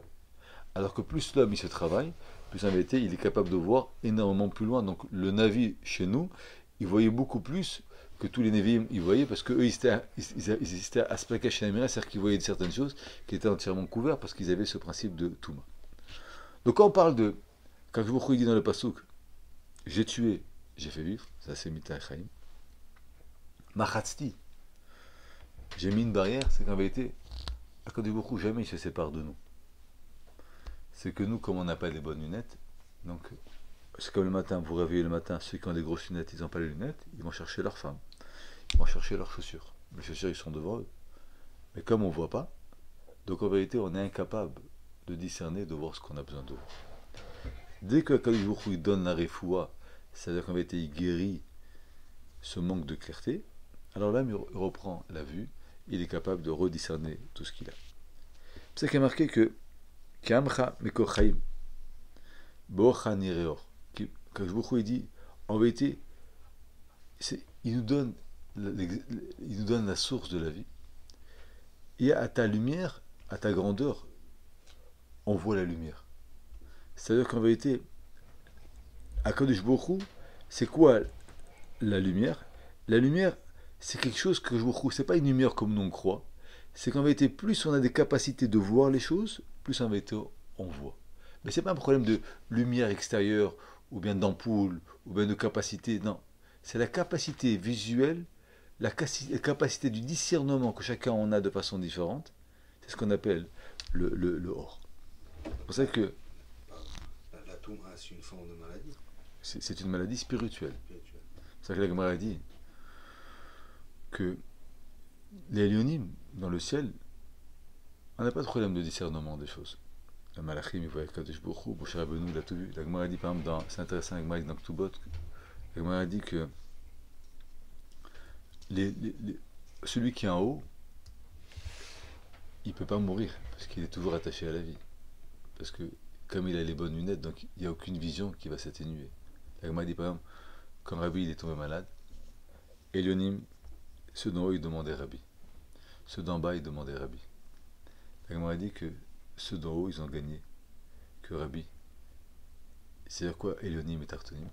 C'est-à-dire qu'en vérité, la mort, la Touma en vérité, c'est les conséquences de la mort. C'est-à-dire que la mort, chaque fois qu'on va voir quelque chose, on va avoir une vue qui va être ou abîmée ou faussée. La mort, c'est que du coup, carrément, il nous coupe la vue entièrement. C'est à quoi il nous coupe la vue? Ça veut dire que tant qu'un homme il vit, il a une capacité de voir les choses, d'imaginer les choses. Il a une capacité, on va dire, de. Même si on vit, on pense à la maba. Quand un homme il meurt, c'est que beaucoup il enlève à ce corps-là toutes les possibilités avec un corps qu'un homme il peut visionner toutes ces choses-là. C'est-à-dire que la mort, en vérité, c'est la plus grande mechitza. Tant qu'un homme il n'est pas mort, il a des capacités amoindries ou pas amoindries. Mais quand un homme il meurt, il n'a plus de mechitza. C'est-à-dire qu'il n'a plus de capacité dans ce monde-là de voir quelque chose, d'avoir quelque chose, d'avoir une asaga de quelque chose. Et la seule solution, c'est de monter à Bashamaim, d'avoir une vie qui est dans le Lyonim. Mais ce combat de Tartonim et Lyonim, c'est qu'en vérité, à Kadosh Baruch Hu, comme on a dit tout à l'heure, vous dit, j'ai créé des Bashamaim au Baaretz, ou bien on a dit tout à l'heure que le haut et le bas ils demandent, c'est-à-dire que en vérité, un homme, il pourrait, dans ce bas monde, avoir une vision aussi grande que dans le monde futur. Mais seulement du fait qu'on s'abîme, donc on n'est pas capable de voir la vision. Par exemple, on dit que Rabbi, il n'est pas mort. Pourquoi Rabbi, il n'est pas mort? Parce qu'en vérité, Rabbi, la mort, elle ne l'a pas atteint. Parce que Rabbi, il avait une vision des choses dans ce monde-là qui était à l'infini. Donc quand il est mort, ben, il n'y a pas eu de séparation de sa vision, il n'y a pas eu de différence, il n'y a pas eu il y a eu rien qui s'est abîmé. C'est un pshat de tzadikim. Tout à fait. C'est ce que j'allais dire. Tzadikim, la Gemara dit que les tzadikim, ils sont considérés comme des vivants. C'est quoi le pshat de tzadikim? Ils sont considérés comme des vivants. Ça veut dire que le tzadik, étant donné qu'il voit énormément, il a des bonnes lunettes, donc en vérité, même quand il meurt, il n'y a pas de différence.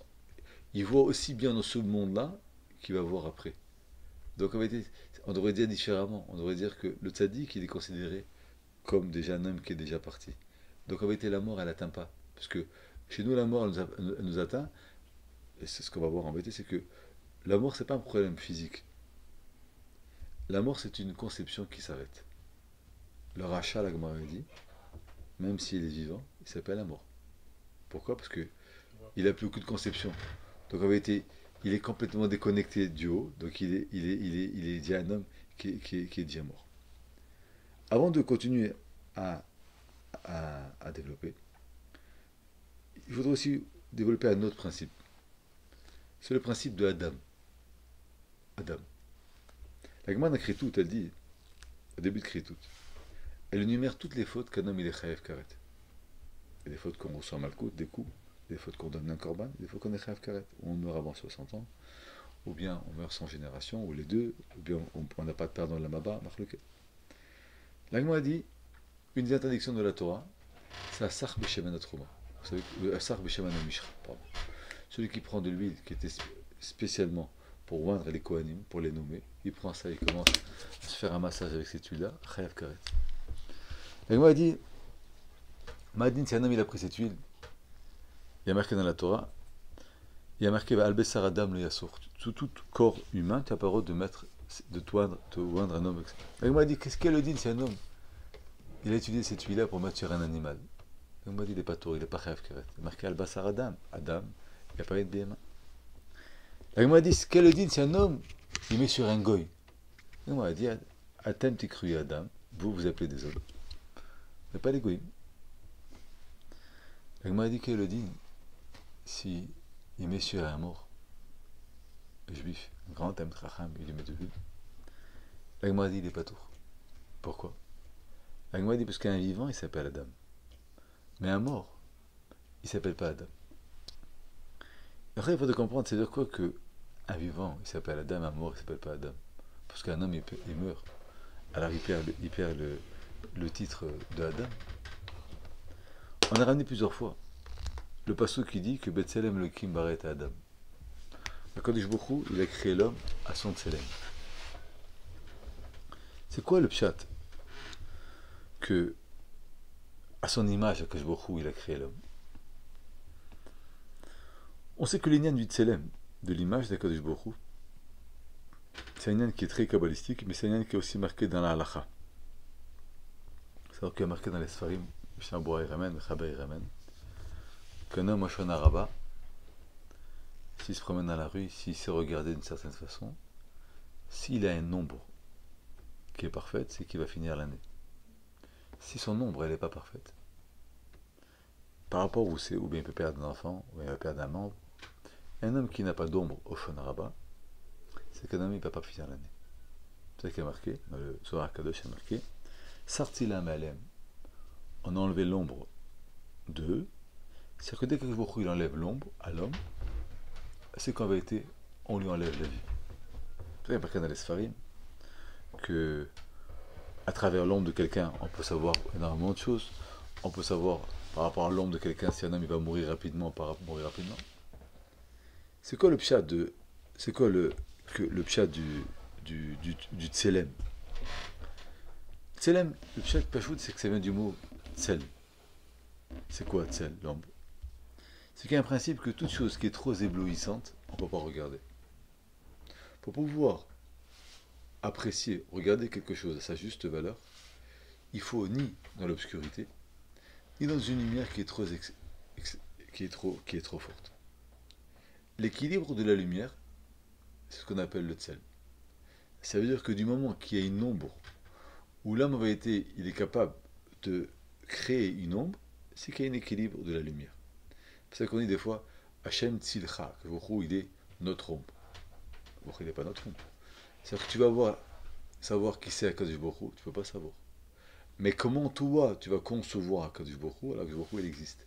C'est-à-dire que l'ombre de la chose, c'est en vérité la présence divine d'Akadosh Baruch Hu, qui va refléter sur toi et qui va donner cette ombre. Donc dès que Baruch Hu, il enlève cette présence divine, l'homme il est mort, il n'a plus de Tselem Elohim. C'est-à-dire qu'on a expliqué plusieurs fois que Tselem Elohim, c'est l'image d'Hachem, dans les forces d'Hachem, mais aussi un lien de Tselem Elohim. Ça veut dire que le coup d'Akadosh Baruch Hu, la Neshama d'Akadosh Baruch Hu qui nous donne, elle avait été représentée par ce Tselem, par cette image. Quand Baruch Hu enlève le Tselem, l'homme il n'existe plus. Mais c'est pas seulement en vérité qu'il enlève ce Tselem, c'est qu'en vérité, le Tselem c'est aussi, comme on a dit, le parfait équilibre dans l'expression de la vue ou dans la possibilité de regarder pour pouvoir bien voir les choses. Par exemple, on sait que Rabbanim qui regarde les marottes de femmes, si on regarde une lumière trop forte, ça nous fausse la lumière. Il faut une lumière qui ne soit pas trop forte, une lumière qui ne soit pas trop faible. Vous pouvez le confirmer. C'est-à-dire qu'en vérité, l'équilibre de la lumière, c'est ce qui va donner la meilleure couleur. Et mieux, plus on va avoir une lumière qui va être modérée, plus en vérité, c'est ce qui va donner à l'homme la possibilité d'apprécier les choses. C'est exactement pareil pour Akadosh Baruch Hu. Akadosh Baruch Hu, il nous donne une neshama, il nous donne une chayut. Cette chayut, elle est à nous. Et maintenant, tant qu'on a cette chayut-là, en vérité, on est vivant. Quand Akadosh Baruch Hu, il s'enlève, même si le corps y vit, mais puisqu'on n'a pas le Tselem et le Kim, donc on est un corps, mais qui n'a plus de lumière d'Akadosh Baruch Hu, donc il y a une mechitza, une barrière qui se crée, et malheureusement c'est le début de la mort. Ça veut dire que la vie, c'est la personne qui est attachée à Akadosh Baruch Hu. La vie, c'est pas un homme qui est humain, qui marche, parce qu'il peut y avoir des gens qui vont être humains et qui vont marcher, mais ils n'ont plus déjà le Tselem et le Kim, ils n'ont plus déjà l'image d'Akadosh Baruch Hu. Quand on est l'ombre d'Akadosh Baruch Hu, c'est-à-dire qu'en vérité, Akadosh Baruch Hu, à travers nous, il existe, et qu'on est l'ombre d'Akadosh Baruch Hu, on est en vie. Mais quand Akadosh Baruch Hu, il se retire de nous, même si on vit, mon Rav disait toujours, un ventilateur, même quand on le débranche, il continue à tourner. Mais c'est pas pour ça qu'il marche, il est déjà débranché. C'est la même chose d'homme. Le signe d'exister, c'est pas un signe que vous êtes des vivants. Dès qu'Akadosh Baruch Hu enlève le Tselem et le Kim, il enlève sa présence, donc il nous enlève. On n'est plus l'ombre d'Akadosh Baruch Hu, mais on est un corps qui est un corps d'homme, donc il n'y a plus de Tselem et le Kim. Adam, on sait que c'est la gematria de Yud Ke Vav Ke dans le Milouï, c'est-à-dire que quand vous prenez Yud, c'est Yud Vav Dalet. Ke, c'est Aleph, He, Yud, He, Aleph. Quand vous le prenez donc de façon complète, ça vous fait la gematria de Adam. C'est-à-dire que l'homme, en vérité, c'est le représentant profond de l'image d'Akadosh Baruch Hu.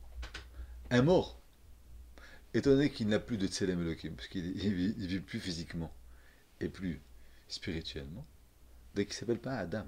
Donc cet homme-là, on ne peut pas dire qu'on a transgressé, puisqu'il y a marqué dans la Torah, Adam.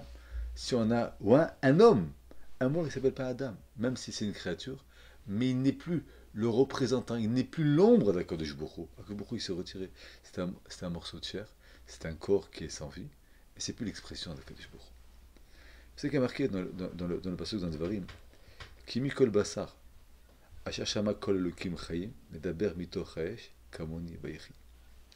Akadosh Baruch Hu, on le lit toujours, la présence d'Akadosh Baruch Hu, comme on a dit tout à l'heure, il est marqué 32 fois, Elokim, Elokim, Elokim, dans la Briat Olam, qui est le lève, la vie, c'est le Kim Chaim.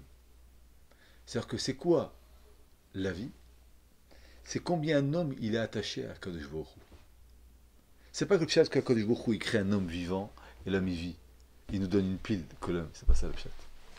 La vie, c'est le lien profond qu'un homme il a avec Akadosh Baruch Hu. Plus un homme il est attaché à Akadosh Baruch Hu, plus il est vivant. Moins un homme il est attaché à Kadosh Baruch Hu, à Elokim Chaim, à Kadosh Baruch Hu de vie, automatiquement un homme il est mort. C'est-à-dire que la vie, c'est pas quelque chose que Kadosh Baruch Hu, il crée un homme, ou il crée une bria, il le rend vivant, après il dit vas-y, je te donne 100 ans, tu avances, c'est pas ça le pshat. Tu es vivant parce que tu appartiens à Kadosh Baruch Hu, tu es attaché à Kadosh Baruch Hu. Tu es vivant parce qu'à Kadosh Baruch Hu, tu es l'ombre. C'est ça qu'on a dit ciel de Kadosh Baruch Hu. C'est-à-dire qu'il ne peut pas y avoir un homme qui est dans sa maison, il y a son ombre qui est d'or.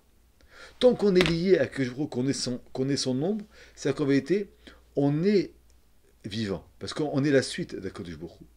Mais tant que Chaz Shalom, on s'est séparé d'Akadosh Baruch Hu, et c'est ce qu'on appelle la mechitza qu'Akadosh Baruch Hu il a fait. Cette mechitza, malheureusement, c'est que l'homme, il est plus vivant. Et plus la mechitza est importante, plus en vérité, l'homme, il agonise. Parce qu'en vérité, Akadosh Baruch Hu, il se sépare, il se détache, il se détache. Et plus Akadosh Baruch Hu, en vérité, il se détache, plus en vérité, l'homme, il n'existe pas parce que il est un corps qui n'a pas de vie. Et la seule solution qu'Akadosh Baruch Hu il donne, c'est la refoua. C'est-à-dire qu'Akadosh Baruch Hu, il enlève cette séparation, qu'Akadosh Baruch Hu, il se réimplique de nouveau dans l'homme, et c'est ce qui va lui donner la vie. C'est pour ça que la perte de vie qu'un homme il a, c'est la plus grande touma. C'est-à-dire que tant qu'un homme il vit, même s'il n'a pas le tsel, le kim, on ne peut pas dire qu'il est mort. Mais quand un homme il est mort, que Kadosh Baruch Hu lui a enlevé la neshama, avec l'homme il devient un corps sans vie. C'est qu'en vérité il n'a plus aucun chibour la chaim. Il n'a aucune attache avec la vie d'Akadosh Baruch Hu. Le yesod de Paradouma, c'est qu'en vérité, la Paradouma, elle est capable de réparer cette mechitza et redonner à l'homme cette vie. Allez, il faudrait comprendre comment c'est possible. On sait, comme on a dit tout à l'heure, que toutes les impuretés du monde, en voie mikvé, ça rend tort. Il y a marqué déjà dans les Sfarim, c'est mouva dans le Feshachaim, c'est mouva dans l'écoute à la chot, tu le ramènes aussi souvent, c'est ramené dans tous les Sfarim, le Maharal aussi le ramène.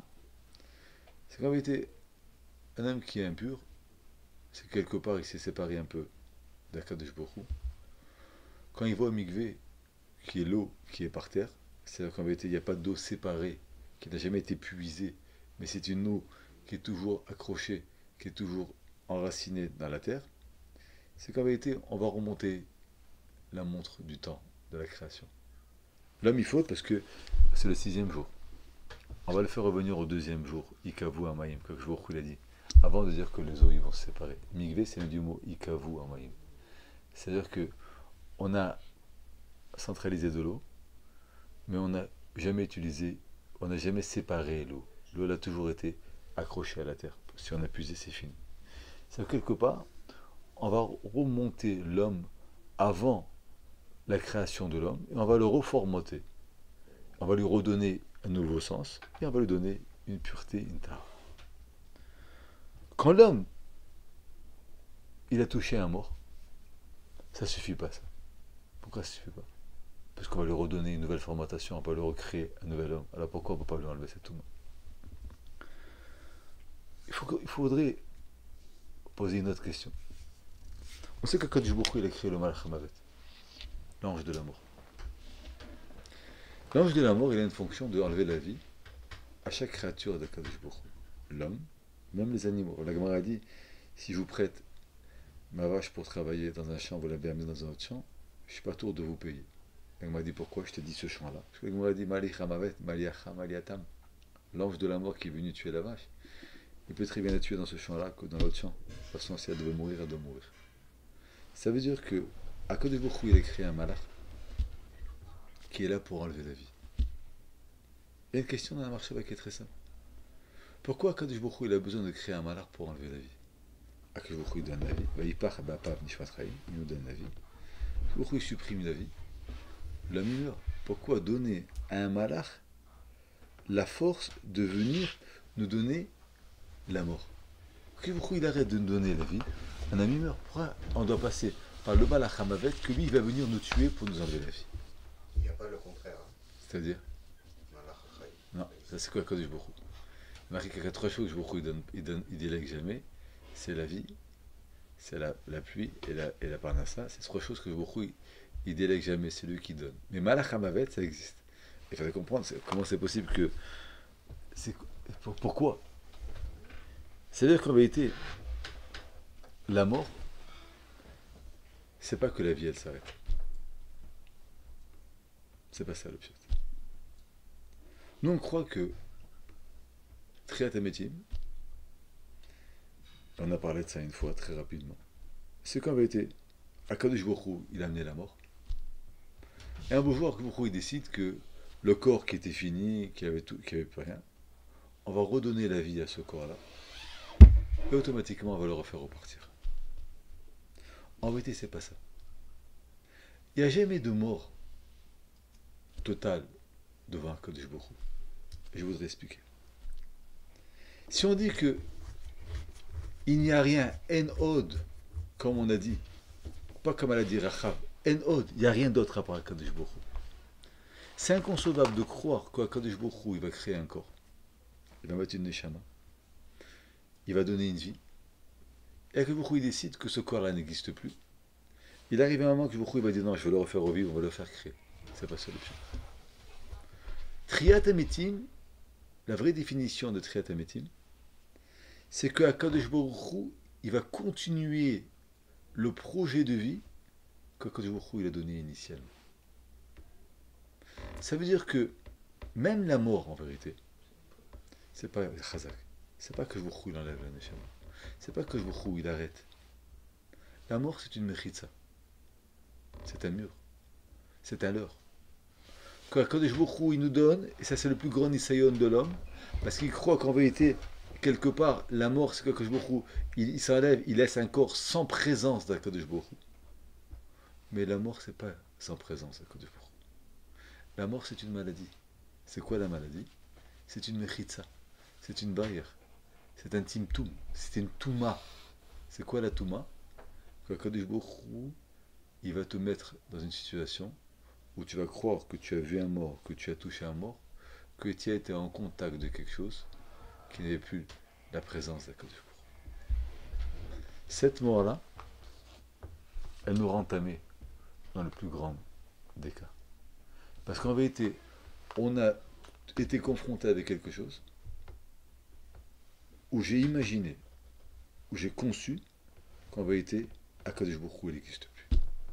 Ça veut dire qu'en vérité, j'ai transgressé, pas un problème de toucher un mort, c'est que j'ai sombré dans l'imagination qu'il y a pu avoir quelqu'un qui a existé et que maintenant, en vérité, cette personne-là, elle n'est plus là. C'est-à-dire que cette personne, Akadosh Baruch Hu, il lui a enlevé la vie.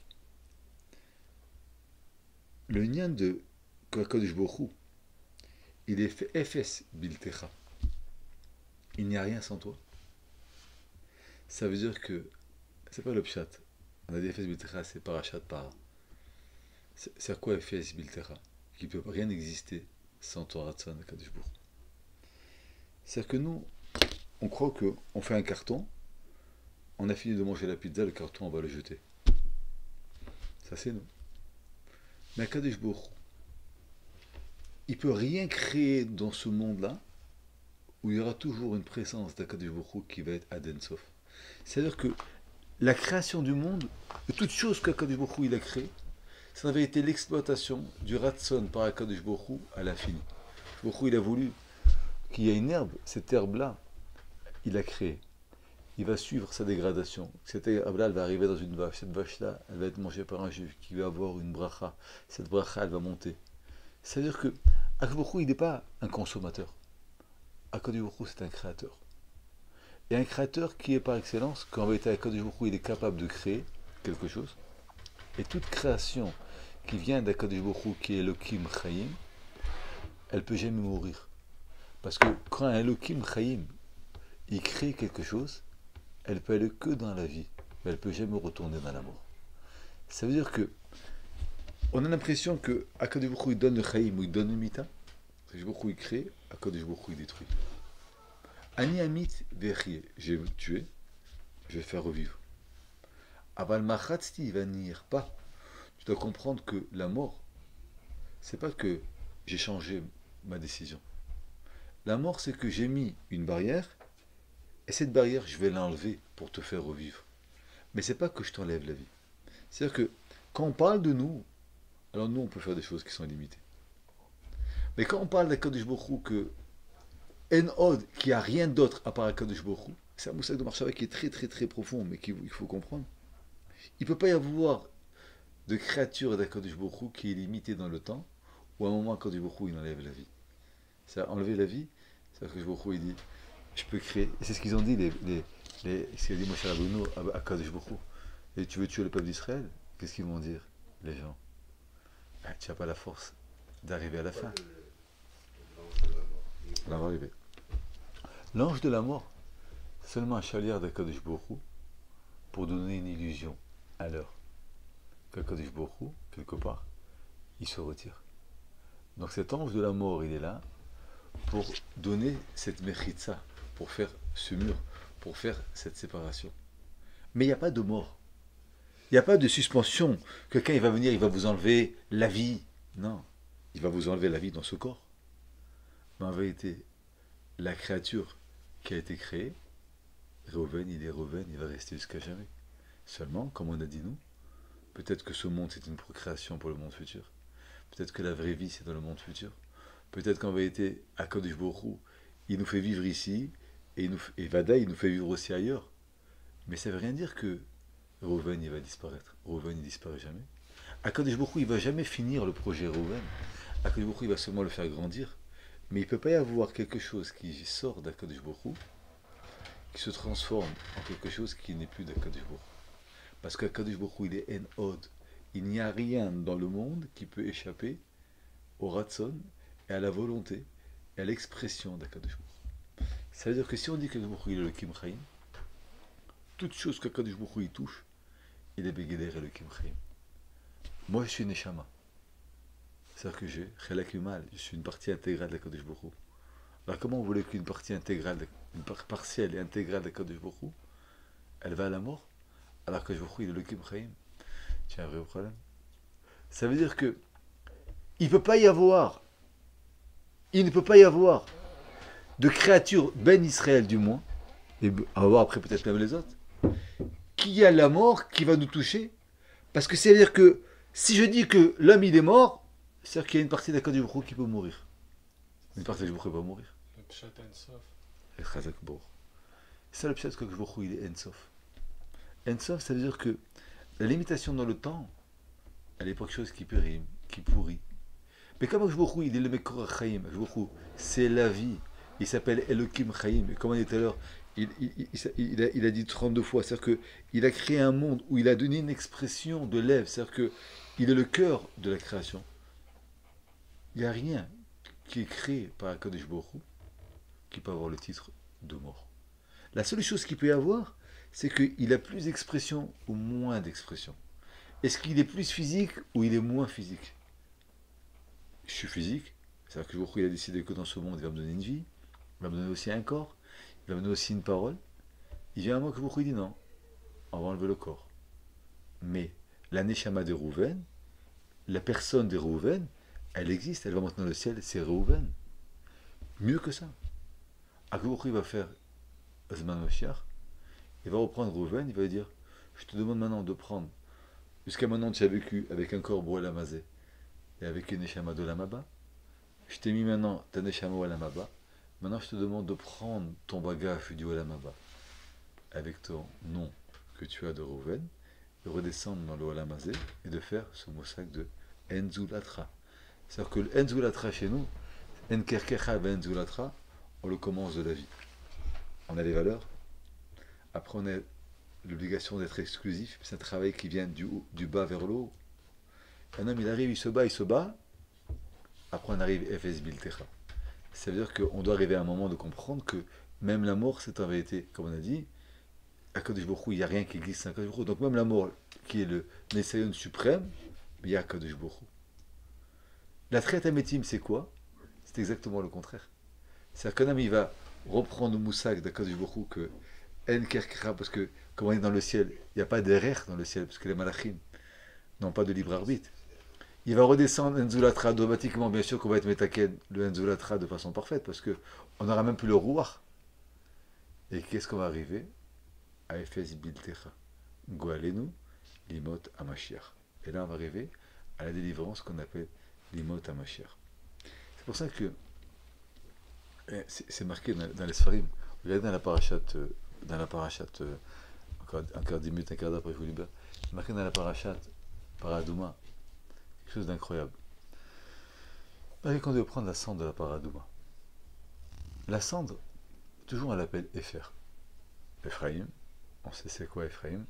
C'est que ça vient de deux Efer. C'est-à-dire que Yosef a dit, il s'est effacé plusieurs fois, donc Efer. C'est-à-dire que Efer, la différence fondamentale entre Efer et Afar, c'est que Efer, c'est quelque chose qui vient après la destruction, après la désolation. On brûle quelque chose qui a dû exister, on a dû Efer. Le FR n'est pas fertile. Le FR n'a pas d'avenir. Parce que c'est au contraire, c'est la destruction de quelque chose qu'on appelle FR. Donc, quand on prend une vache, on la brûle. Et après, on la moue, on l'écrase et qu'on prend la cendre, on appelle ça FR. Une maison qui brûle, c'est FR. Elle a existé, elle était belle, elle a brûlé. Afar, c'est que vous allez dans la rue, vous allez prendre du sable, vous allez prendre de la terre, elle s'appelle Afar. Dans Paradouma, il y a marqué qu'on va prendre de la carte, mais à phare. Une fois qu'on a brûlé, qu'on a été cotèche, qu'on a écrasé cette Paradouma, la Torah dit tu vas prendre de ce Afar là. Et tout le monde demande, mais c'est pas Afar, c'est FR. Mais en vérité, le Paradouma c'est comprendre ça. Il n'y a pas d'effet. Tu vas prendre une vache, tu vas la tuer, tu vas l'écraser entièrement. Donc elle n'existe plus. Non. Elle existe. Parce qu'Akadosh Baruch Hu, il t'a dit de prendre la paracha, t'as dit de prendre la paradouma. Donc je dis, j'ai quoi maintenant? J'ai de la cendre ou j'ai de la terre qui peut avoir un projet? Sache une chose. Si Akadosh Baruch Hu, il a une volonté, c'est pas du FR que tu as, c'est le Hafar. Ça veut dire que cette cendre-là, elle va se transformer en Hafar, et il n'y a pas plus procréatif que l'Hafar quand on mange des fruits tous les jours qui s'appelle le Hafar. C'est-à-dire que Paradouma, c'est en vérité casser la barrière que Akadosh Baruch Hu nous a donnée, que Akadosh Baruch Hu nous a mis, et de concevoir qu'il ne peut pas y avoir quoi que ce soit qui a été créé par Akadosh Baruch Hu qui peut être limité par quoi que ce soit. Et ça, c'est la takana du Chet Hegel, et je vais expliquer. Un ami croit que ce qui s'est passé, ça s'est détruit. Ça veut dire quoi? Ma mère, elle peut rien faire pour moi. Elle peut pas me comprendre. Parce que je suis déjà une génération après. Donc ce que ma mère elle a fait, c'est fini. En vérité, c'est faux. Parce qu'une mère, elle a créé la vie. Elle a donné la vie. Donc de qui tu viens? Tu viens de ta mère. Donc ta mère, en vérité, elle existe tout le temps en toi. Parce que si toi tu existes, c'est qu'en vérité, il y a déjà ta mère qui t'a donné la vie. La mère, elle va venir et elle va nettoyer les bêtises qu'il a fait le veau. Le Galazin, c'est de croire qu'un homme il est indépendant. C'est-à-dire que j'existe parce que je suis. Si je suis plus, si je n'existe pas, ben, j'existe plus. Moshe Rabbeinu, il est mort, il n'existe plus. Il n'y a pas de Moshe Rabbeinu, il faut faire quelque chose. Que tu crois vraiment que Moshe Rabbeinu, c'était un homme, tu crois vraiment que le message de Moshe Rabbeinu, il dépendait de Moshe Rabbeinu, tu crois vraiment que l'âme Israël, il va dépendre de Moshe Rabbeinu? Machatzti, il y a une barrière. C'est quoi la barrière? L'homme, il s'est limité, que l'homme Israël, il tient que sur Moshe Rabbeinu. Que Moshe Rabbeinu, c'est un homme seulement. S'il n'y a pas Moshe Rabbeinu, là, il faut remplacer. Nous, on doit le remplacer. Il va venir à la mère. La mère va dire, écoute, n'oublie pas d'où tu viens.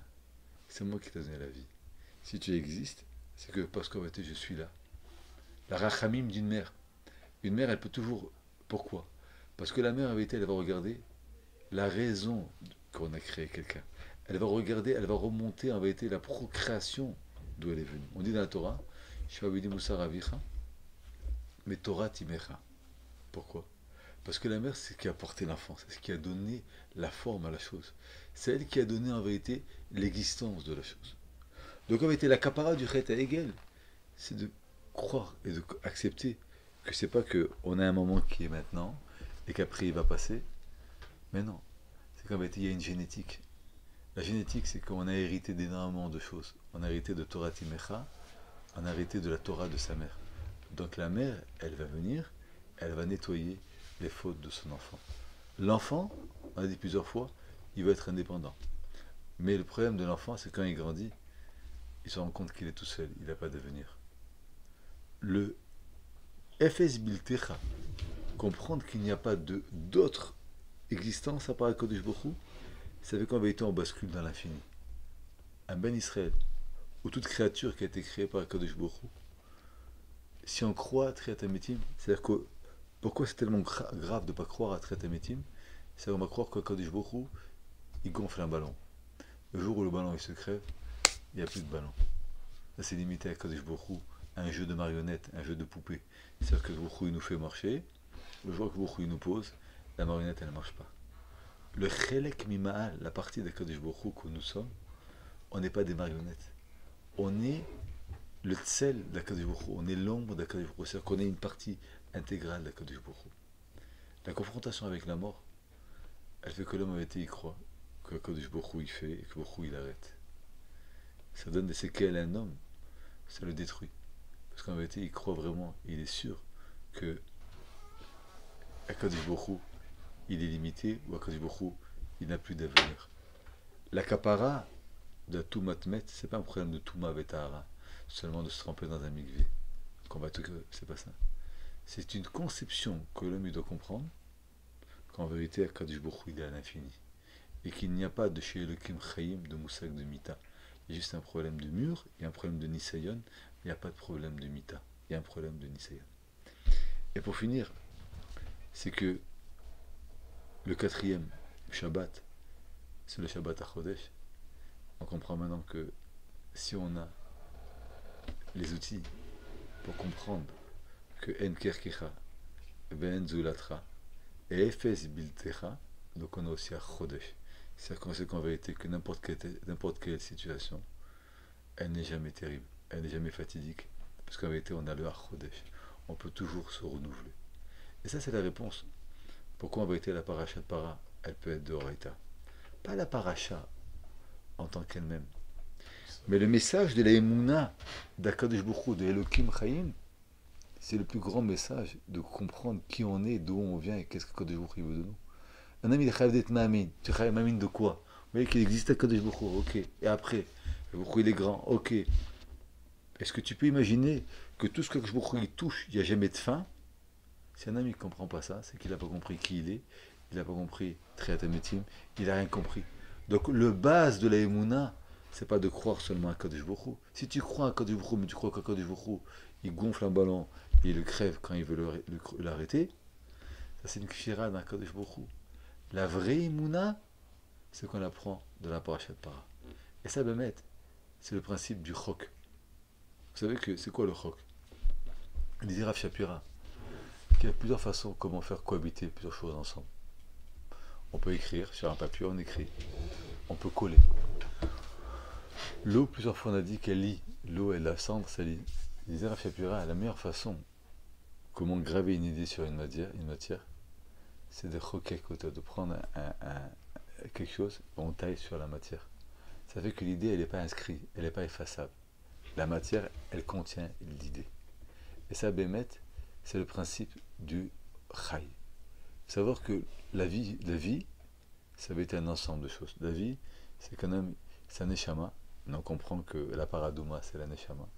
On a dit que le Shabbat, Parashat Shkalim, c'était le nefesh. La Parashat Parashat Zachor, c'était le Ruach. Et le Shabbat de la Parashat Para, c'est la neshama. Pas parce qu'on parle des morts, parce qu'on prend conscience. C'est quoi notre neshama? Notre neshama, c'est que Kadosh Baruch Hu nous a créé une créature qui a Sof, qui a l'auteur de lui, qui ne va jamais s'arrêter et qui ne va jamais se limiter. Ça, c'est le bord de la Parashat Para. Et bien sûr, après, on parlera peut-être la semaine prochaine, il y a plus que la neshama, c'est la Yechida. Elle est exclusive, c'est-à-dire qu'on a les couchottes même de créer certaines choses, c'est la Parashat Chodesh, c'est la semaine prochaine. Donc la Parashat des 4 parachiotes, en vérité, ce sont les parachiotes du mois de Hadar. On va répondre. Parce qu'il faut savoir que c'est vrai qu'on devait disparaître dans le mois de Hadar. C'est quoi maintenant qui va nous donner la force de pouvoir réexister? Cette éducation. En Kirkacha, En Zulatra, Efes Biltecha. Après, on mérite de nouveau notre titre de Ham Israël. Et là, on peut arriver de nouveau à la Géoula. Qu'est-ce qui a fait que Akadosh Baruch Hu nous a choisis pendant le mois de Nissan pour nous libérer? Parce que Akadosh Baruch Hu a trouvé en nous le meilleur peuple parce qu'on était exclusif à Akadosh Baruch Hu. Qu'est-ce qui a fait que Akadosh Baruch Hu, il a voulu investir en nous? Parce qu'il a vu qu'on s'est séparés, on a fait un Zulatra.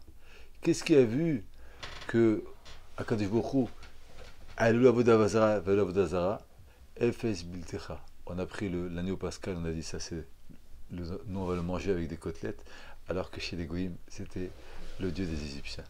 Et après, on a eu la Parashat Chodesh, la possibilité de la Parashat Chodesh.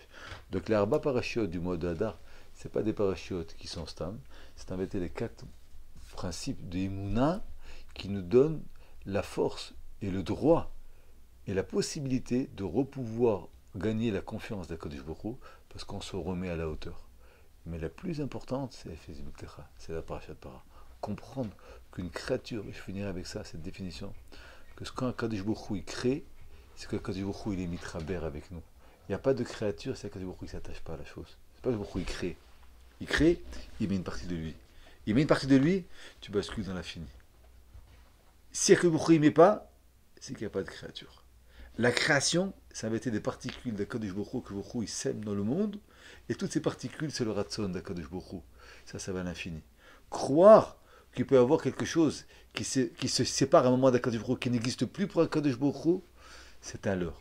Et qu'Al Vachomer, nous, qu'on a une neshama, qu'on a une partie d'Akadosh Baruch Hu, croire qu'en vérité la mort elle va nous atteindre, que la mort elle va nous séparer de notre vie, du projet d'Akadosh Baruch Hu.